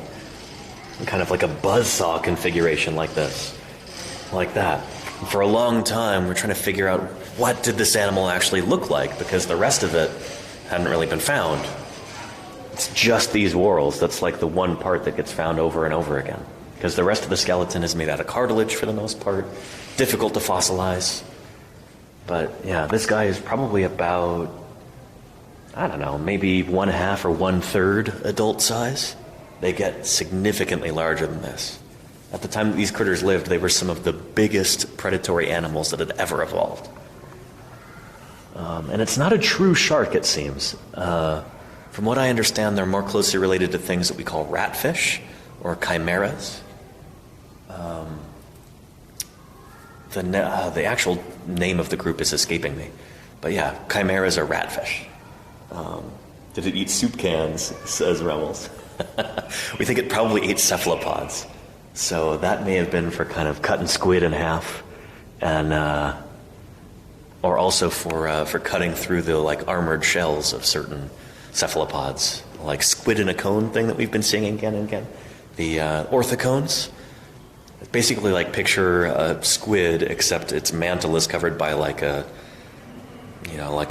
shell cone over the top, almost like an ice cream cone of armor plating. This really bizarre tooth whorl may have evolved for slicing those open. Yeah, you can find cool videos about these guys on YouTube. Ray Troll and some paleontologists did some cool projects related to these guys. It's pretty neat. Pretty neat. Yeah. And thank you, Claire. Yep. Helicoprion. Pretty awesome critter. Yeah, so what's this exhibit? We've got about 30 minutes left. Let's go walk over and do the walk through time and check that out. Over here. Or maybe let's cruise through this area. Shoot, we missed all of this. Oh man, we've got various rhinoceroses, which we'll be seeing more of, hopefully tomorrow. I'm going to try and do a broadcast from ashfall fossil beds. So hopefully we've got enough signal over there. Just 2 shapers. Looks like they're getting ready for an event. What a cool room to have an event in. This is going to be really neat. Some lucky folks here this evening. All right, here we've got, is this a camel? It is. Check this out. Giant North American camel. Yeah. Yeah. Check that out. Giant camel, Gigantocamelus spatulus.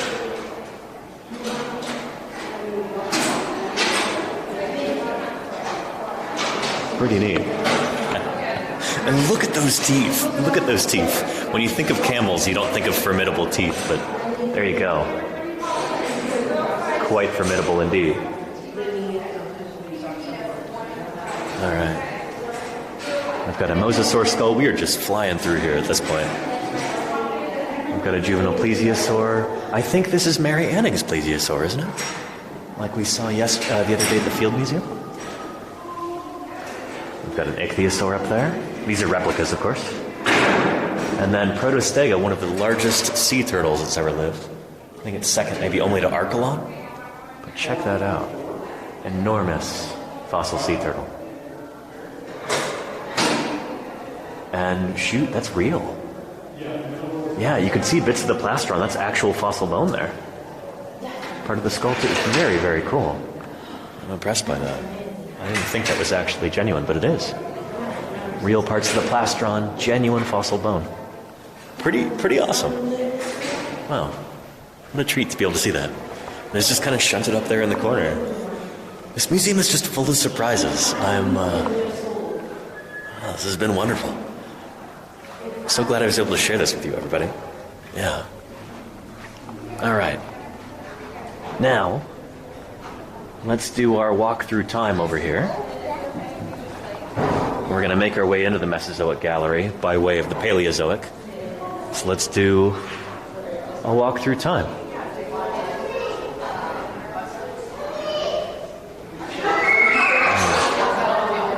So, ancient life. We start off here. Oops. Gotta stay out of the way of the staff. Getting tables out and stuff. Okay. Oops.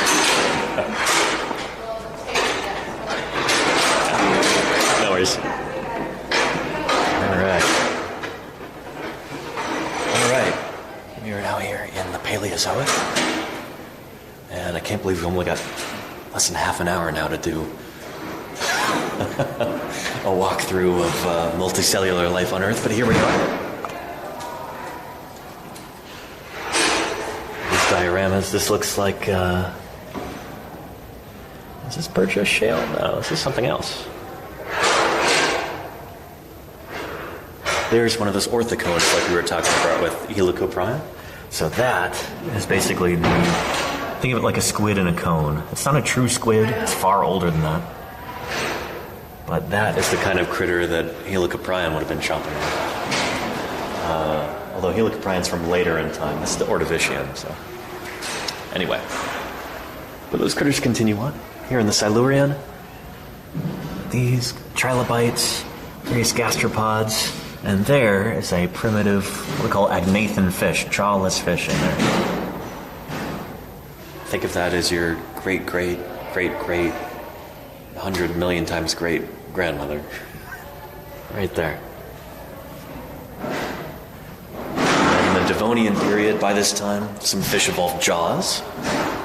We've got jawed fishes. Is that Eusthenopteron up there? Who is that? Doesn't say. But very cool jawed fish. Got some shark fossils from here in Nebraska. Very neat. Is that a hypodont shark? I see it's got a cool spine there. That looks like a hypodont spine. From Tenacanthus. No, Tenacanthus I think might be an acanthodian shark. I don't remember. I don't work on these critters. But very cool. Shark spines. As you see right there. There are modern sharks that also have spines kind of like that, although not as pronounced. It's like spiny dogfish. I have a specimen of one of those in formaldehyde back at home, and they've got spines like that on their dorsal fins as well. Anyway, by the late Devonian period, some fishes come up onto land, like this early tetrapod we've got right here. Jacob_Nian gifted a Also tier 1 ancestral sub to to us. Diamond 17. Mississippi and in the oceans, you've got crinoids doing their thing.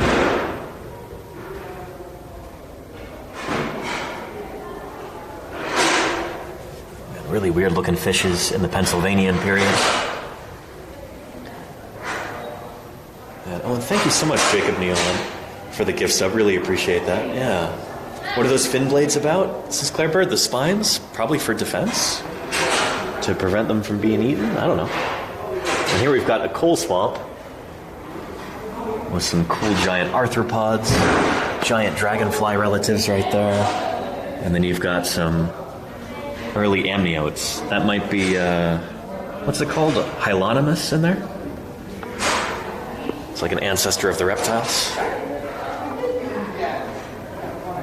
And the Permian Sea, very cool. Oh, this is like we saw at the Field Museum with the mirrors. Very cool. Beautiful stuff. Yeah. And then, of course, we get to everybody's favorite era, the Mesozoic. We often call the Age of Reptiles. This is where dinosaurs evolve, about 240 million years ago. This should now be 66. We've updated those dates. geochronology. Oh, yeah. Cretoxyrhino, cool. This is a Cretaceous shark right here. Say that 10 times fast. We don't have a whole lot of, sharks are not super good at preserving in terms of their whole osteology. So we get a whole lot of teeth and also some vertebrae. But sharks have mostly cartilaginous skeletons, so they don't normally preserve all that well. But thankfully they do kick out a lot of teeth, which do preserve very well. So much of the fossil history of sharks is known from their teeth.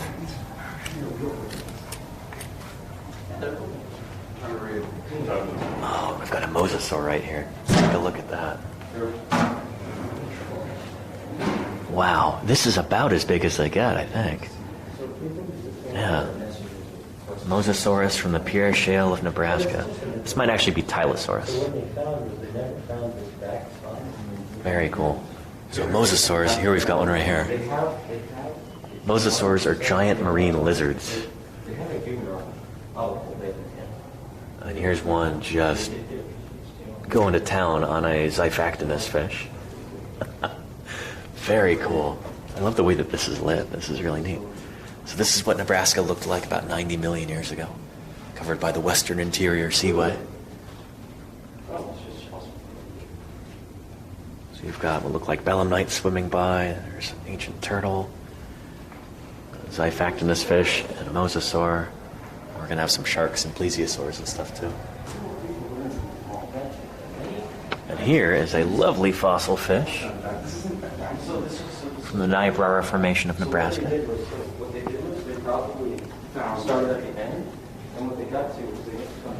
Very cool. I've got some more teleost fish right there.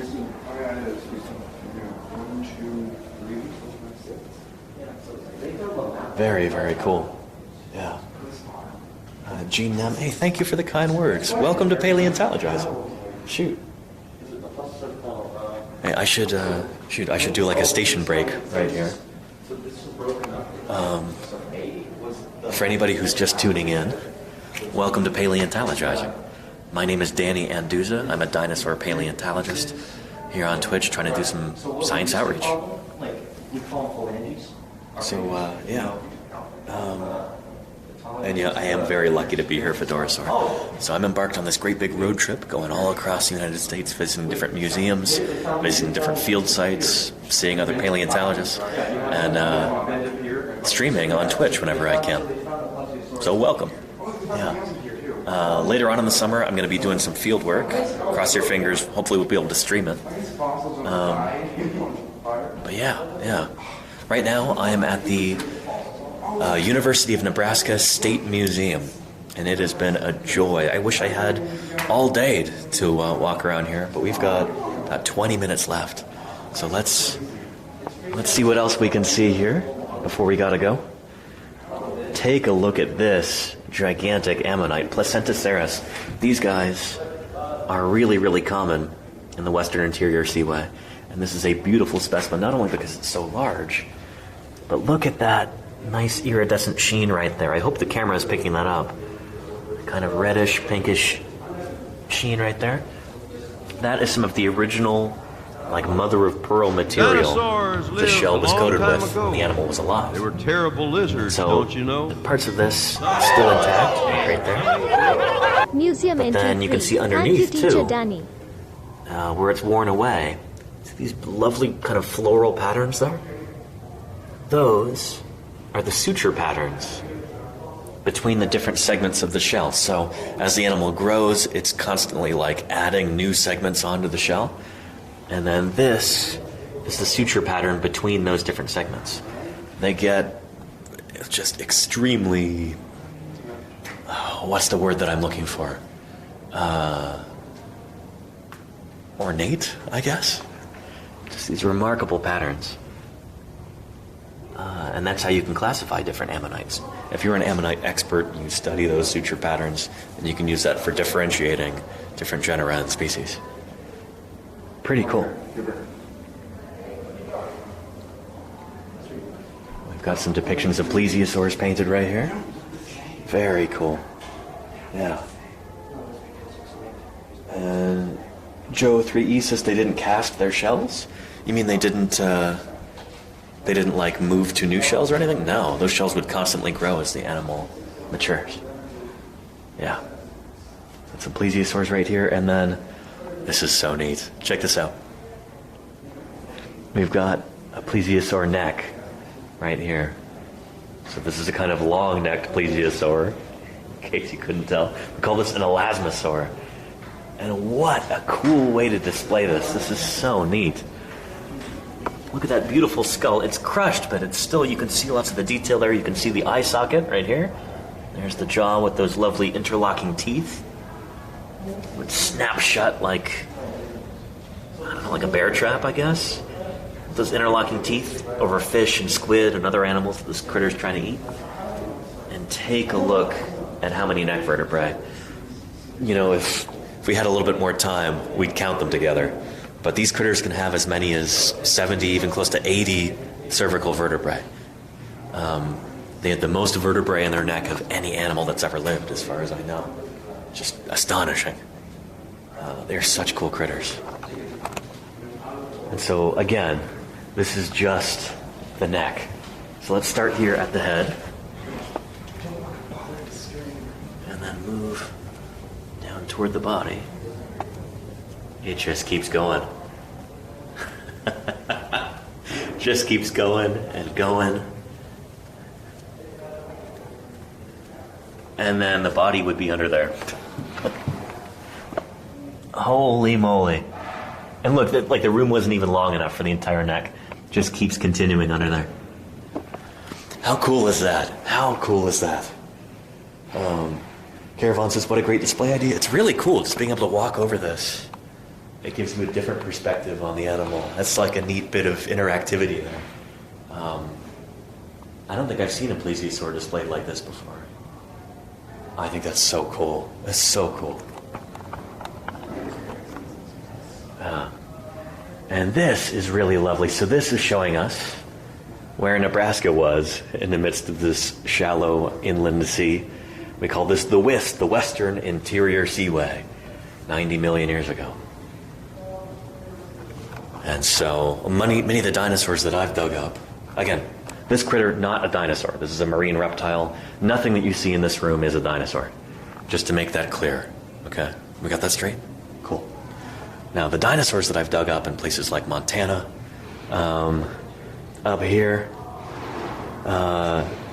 as the Rocky Mountains are starting to build up during the late Cretaceous period, like the early through the late Cretaceous, you've got this sediment that's eroding down and being deposited in these like deltaic systems and these river valleys over here. That's why this region over here is such a great place to find dinosaurs from the Cretaceous, is because of this going on. You've got mountains being built up over here, and then as those mountains are pushed up, sediment erodes off of them, flows down into these valleys, and then buries many of the critters that are living and dying in this area here. That's why the American West is such a hot spot. And at number 8, we have the Tradoon. For dinosaur fossils. Tradoon. Them being deposited, but also those rocks being exposed to the surface where we can find them today. That's a huge part of it as well. Yeah. Right here we've got Xiphactinus, this gigantic predatory fish from the Western Interior Seaway. Lived alongside these plesiosaurs and mosasaurs.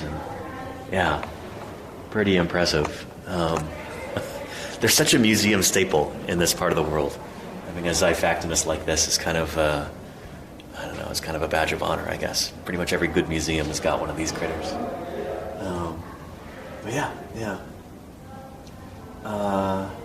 And Orfila says, question is, are birds reptiles? I mean, if you consider dinosaurs reptiles, then birds would have to be reptiles too. Yeah. That's why we don't often use the word reptile in the sciences. It's not a very precise term anymore. Speak of reptiles, we've got this critter up here. This is a mosasaur. To the global and serious game of calling this one paleontology. Tylosaurus. Very cool. So this is a giant ocean-going lizard. These would have been the top predators in this ecosystem. Some of the biggest of the marine reptiles from the Cretaceous period. Very cool. Look at those big kind of conical teeth. Not really for chewing, not for slicing up flesh, just for grabbing and puncturing, basically. So maybe they would have, like a crocodile, kind of shaken their head side to side in order to break up their prey items and swallow them. I don't know. But yeah. Really impressive teeth on that critter.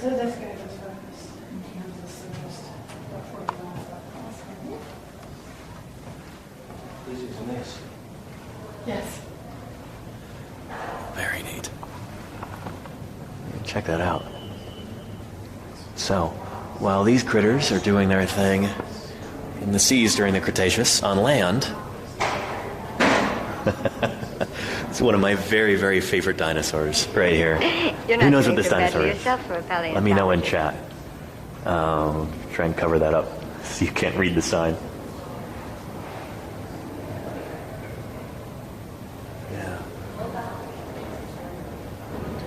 An armored giant, wreaking his prehistoric fury on modern man and his puny machine.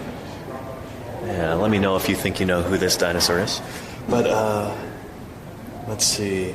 Oh, and Dinosaur Dave has an interesting question. Do you think the air sacs inside dinosaurs limited their ability to return to the oceans because of buoyancy reasons?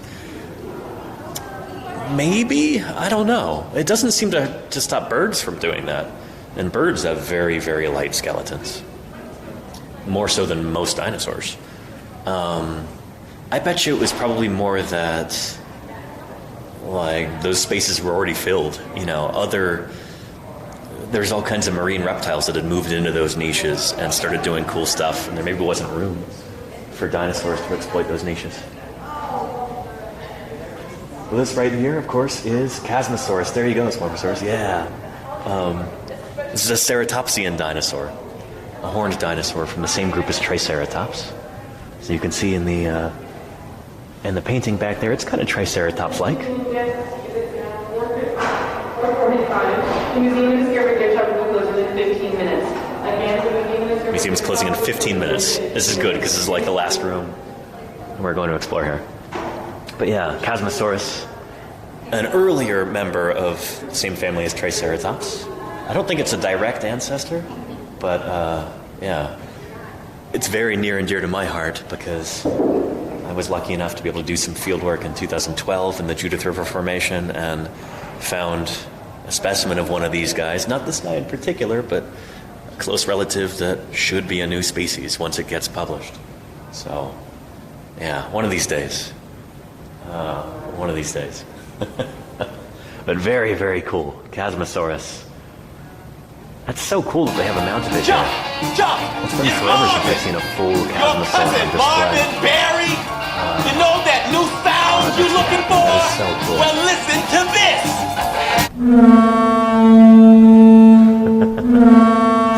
Really neat. And back here, we've got a neat display, kind of about the history of the museum. Mosasaur skeleton mounted in Morro Hall in 1935. That's photo number 1 right there. So, Hugo, I think you mentioned that the mosasaur didn't have the sclerotic ossicles, the eye bones in. Well, shoot, that was mounted way back in 1935, like almost 90 years ago. This museum has been here for a long time. I thought some of these displays looked like they were from the 30s, and that sign saying that one of them had WPA funding, Works Progress Administration funding, would peg that to the 1930s. Do you think dinosaurs are put together correctly? The bones? Very cool. You're smart. What do you think? Do a research on that, Oliver. I never... This drawer contains almost neat stuff. And I like how there's over here, kind of a representation of what a field site can look like. This one's a bit cleaner than I'm used to.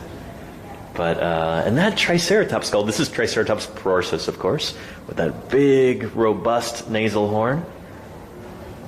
I don't know how robust it is, but it's big. It's bigger than the nasal horn in Triceratops horridus. And it's got those kind of stocky brow horns. This looks like the same one from the Los Angeles County Museum. I wonder if it's a cast of the same specimen. But very, very cool. yeah, and here's some of the tools that we use. There is an ice pick over there, a whisk broom, got some toilet tissue, we've got a water canteen. Yeah, and there's some fossil jackets here too. Neat. And this is actually how we get some of the bones out of the ground, is we pedestal them like this. So you basically dig all the dirt from around them, and you leave it there on a pedestal, and then you put the jacket on top. And hopefully I'll be able to show you how all this stuff works in real time over the summer. So cross your fingers that Starlink actually gets back to me. The world's first armored tank, you might say. Because that would be incredibly frustrating. Covered with Come all this thin, way. bony plates. I end up doing field work and I can't stream it because they don't have any customer service to speak of. All I need is a software update for the thing to work. So at least that's what they tell me. But yeah, awesome Triceratops. Thanks, Triceratops. Yeah, it was pretty cool. Yeah. The funny thing is, you would never expose it like that. I mean, what you would do is you would do overburden first. So you would knock down this part up here, just get rid of all of that soil and crud on top. All that overburden is what we call it. You'd clear all that away, and then you would dig down. Yeah, you don't want to like tunnel into a hill or anything. That's not how it works. But I'm guessing they only had like half of the skull here, and so this is the way that they chose to put it on display. It's nice like this. It tells a story, even if it's not exactly how we do things in the field. Yeah. And then, very nice, Lance Creek dig site. Lance Creek, I think, is in Wyoming. Yeah.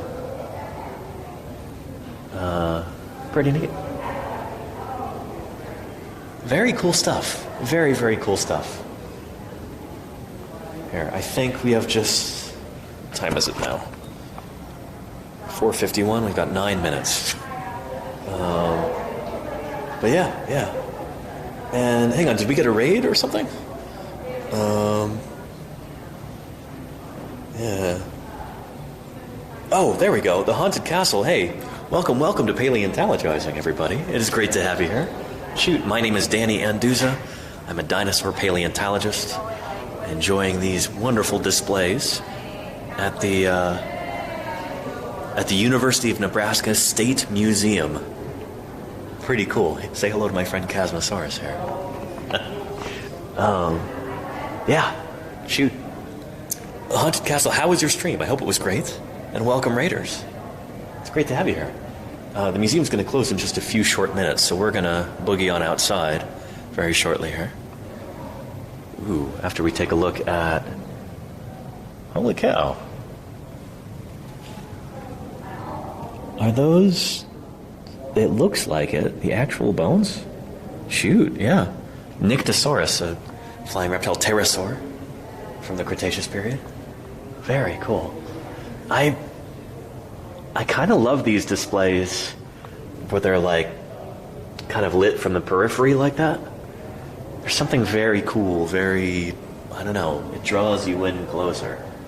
You just feel yourself compelled to get right up close to the glass. Neat stuff. That's what that animal might look like in life. It's a pretty nice reconstruction. I like that a lot. Yeah. Very cool stuff. Very, very cool.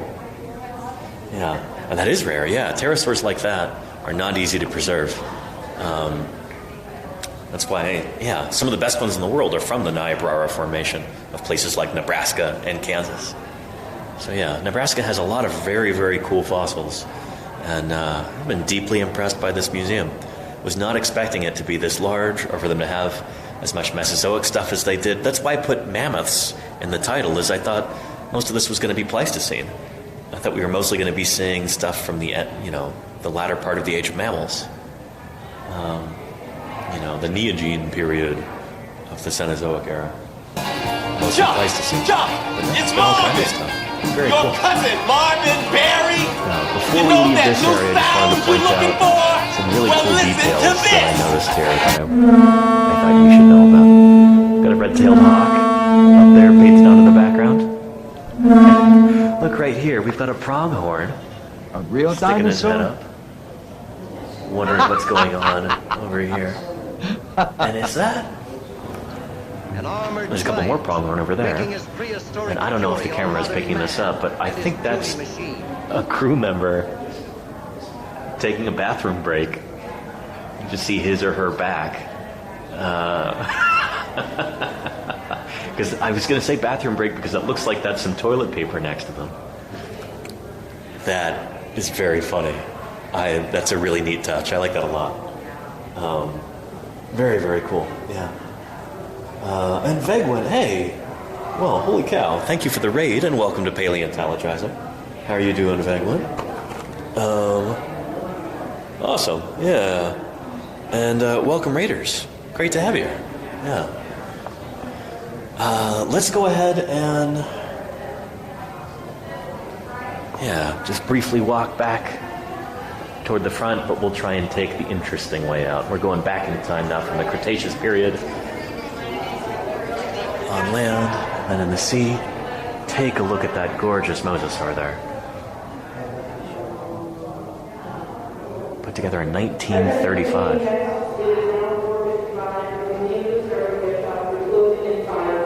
Okay. Gotta make our way out of here.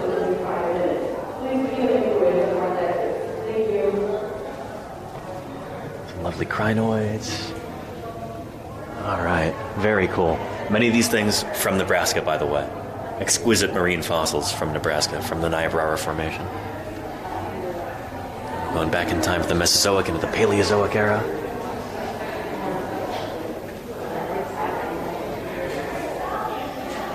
Man, makes me wish I had more time here. It was too long of a drive getting here. And I'm so glad we got to visit, you know?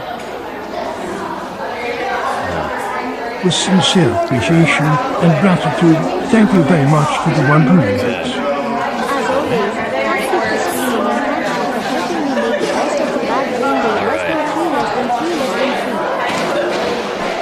It's our main lobby here. Here's something stranger than science. Lovely artwork. All right, let's go outside.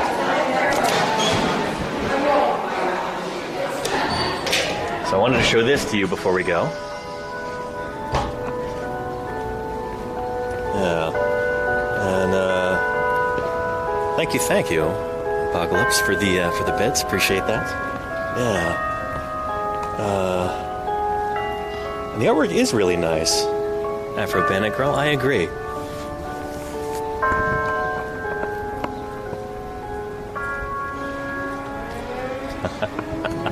So here we've got a life-size statue of an imperial mammoth.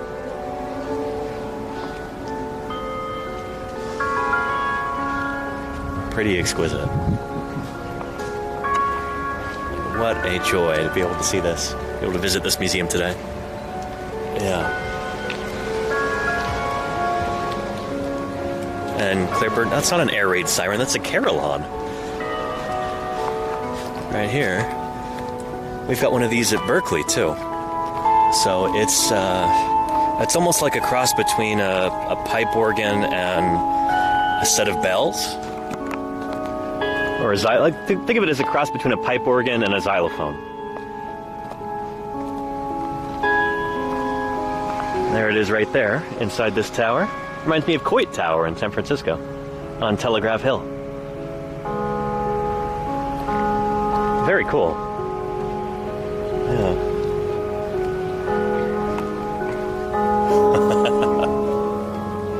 Must be the 5 o'clock chime.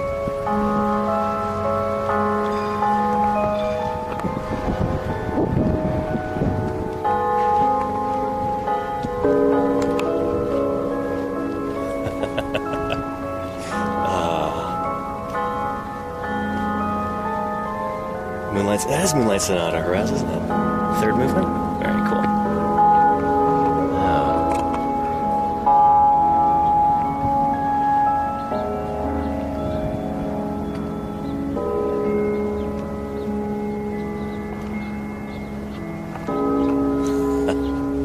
Wow. That is wonderful.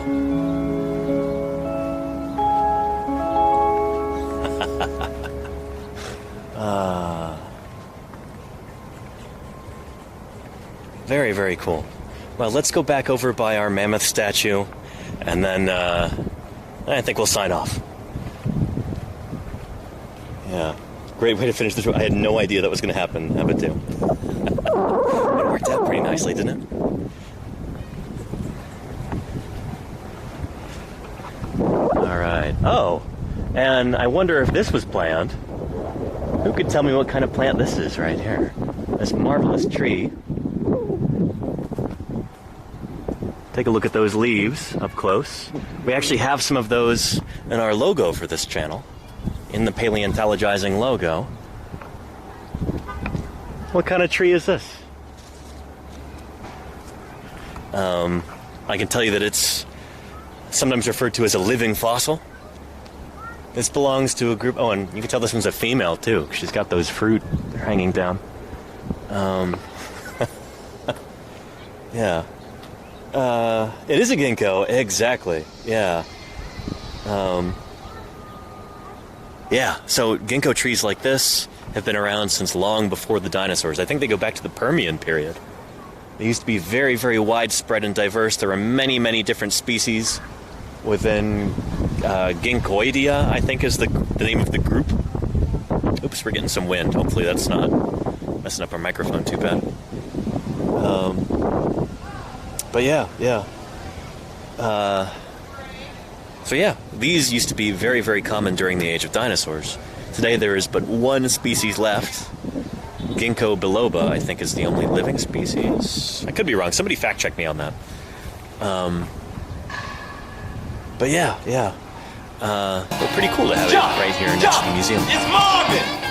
Your cousin, Marvin Barry! Shoot, you know that new style you're looking for? Well, listen to this! Pretty awesome. Luckily, they're very common in cultivation. People love those trees. And so they get planted in cities all the time. Yeah, urban arborists are very, very fond of ginkgo. So it's cool. We've got a tree that would have been munched on by dinosaurs still alive today. Pretty neat. That group goes back a long time. All right, let's go back and see. I think they've nicknamed this mammoth Archie. So this is a statue of that giant imperial mammoth skeleton that we saw inside the museum. And he is a big one. He is quite large. Give him a high five. High five. Anyway, we'll go ahead and sign off here, I think, underneath this enormous mammoth. And then I've got some more driving to do after this. So yeah. Oh, and we got another raid. Holy cow. Hiccuping Boots, thank you so much for the raid. I really appreciate that. Shoot, let me do one more little intro. There we go, 5 o'clock. Before I sign off here. Everybody, welcome to Paleontologizing, especially if you're new. If you're not, then welcome back. My name is Danny Anduza, and I'm a dinosaur paleontologist. Here on Twitch, trying to do some good old-fashioned science outreach.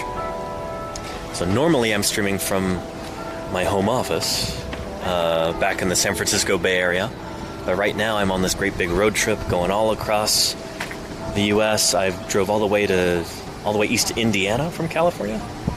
And now I'm on my way back, visiting different museums, visiting different field sites, visiting with other paleontologists, and streaming whenever I can.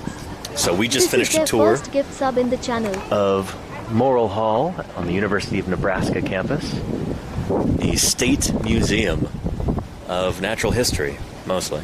Very, very cool. Saw all kinds of cool fossils, many of them local to here in Nebraska. So yeah. Later on in the summer, well, shoot, for the next week or so, I'm going to be visiting other museums, stuff like that, and streaming every day. At least that's the plan. And then after that, I'm going to be digging up some dinosaurs in Utah, and cross your fingers, hopefully I'll be able to stream that too. So yeah.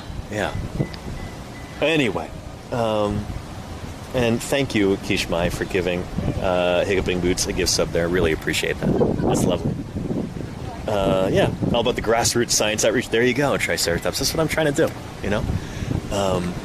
Science should not be some arcane, lofty, ivory tower endeavor. It's something that everybody should be able to grasp. So I'm trying to do my part with that here on twitch.tv/paleontologizing. So, yeah. Hopefully you had a good time today, everybody. I know I did. That was an incredible museum. Yeah. Let me go ahead and see who else is live on Twitch right now.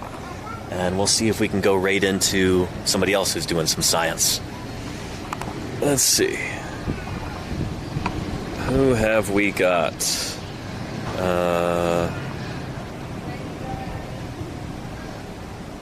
Let's to the see global here. and serious game of paleontology. Pickings are kind of slim today, but... Oh, nope. Hang on. Let's go check out Dr. WD-40, I guess. We'll go see what he's up to. All right. Because I don't think Science Streams is live right now, right? Raid Dr. WD-40. There we go. Perfect. All right. Looks like he's doing some bike riding right now, so that should be fun. Anyway, everybody, I hope you had a great time today. I hope you learned a thing or two. I know I did. And tune in tomorrow for some more Nebraskan fossil goodness. Hopefully we've got enough connectivity from this fossil rhinoceros site so that I can show you how cool that is. It's going to be a bunch of fossil mammals for the next few days, so I hope you're ready for that. Yeah.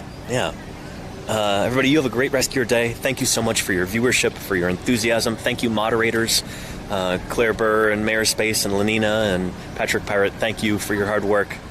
And thank you for the financial support to everybody who contributed to this broadcast and who's helping to, keep me going as I do these science live streams. Really appreciate you. Anyway, we'll go see what Dr. WD-40's up to. And I'll see you tomorrow, everybody. All right, take care. Bye-bye.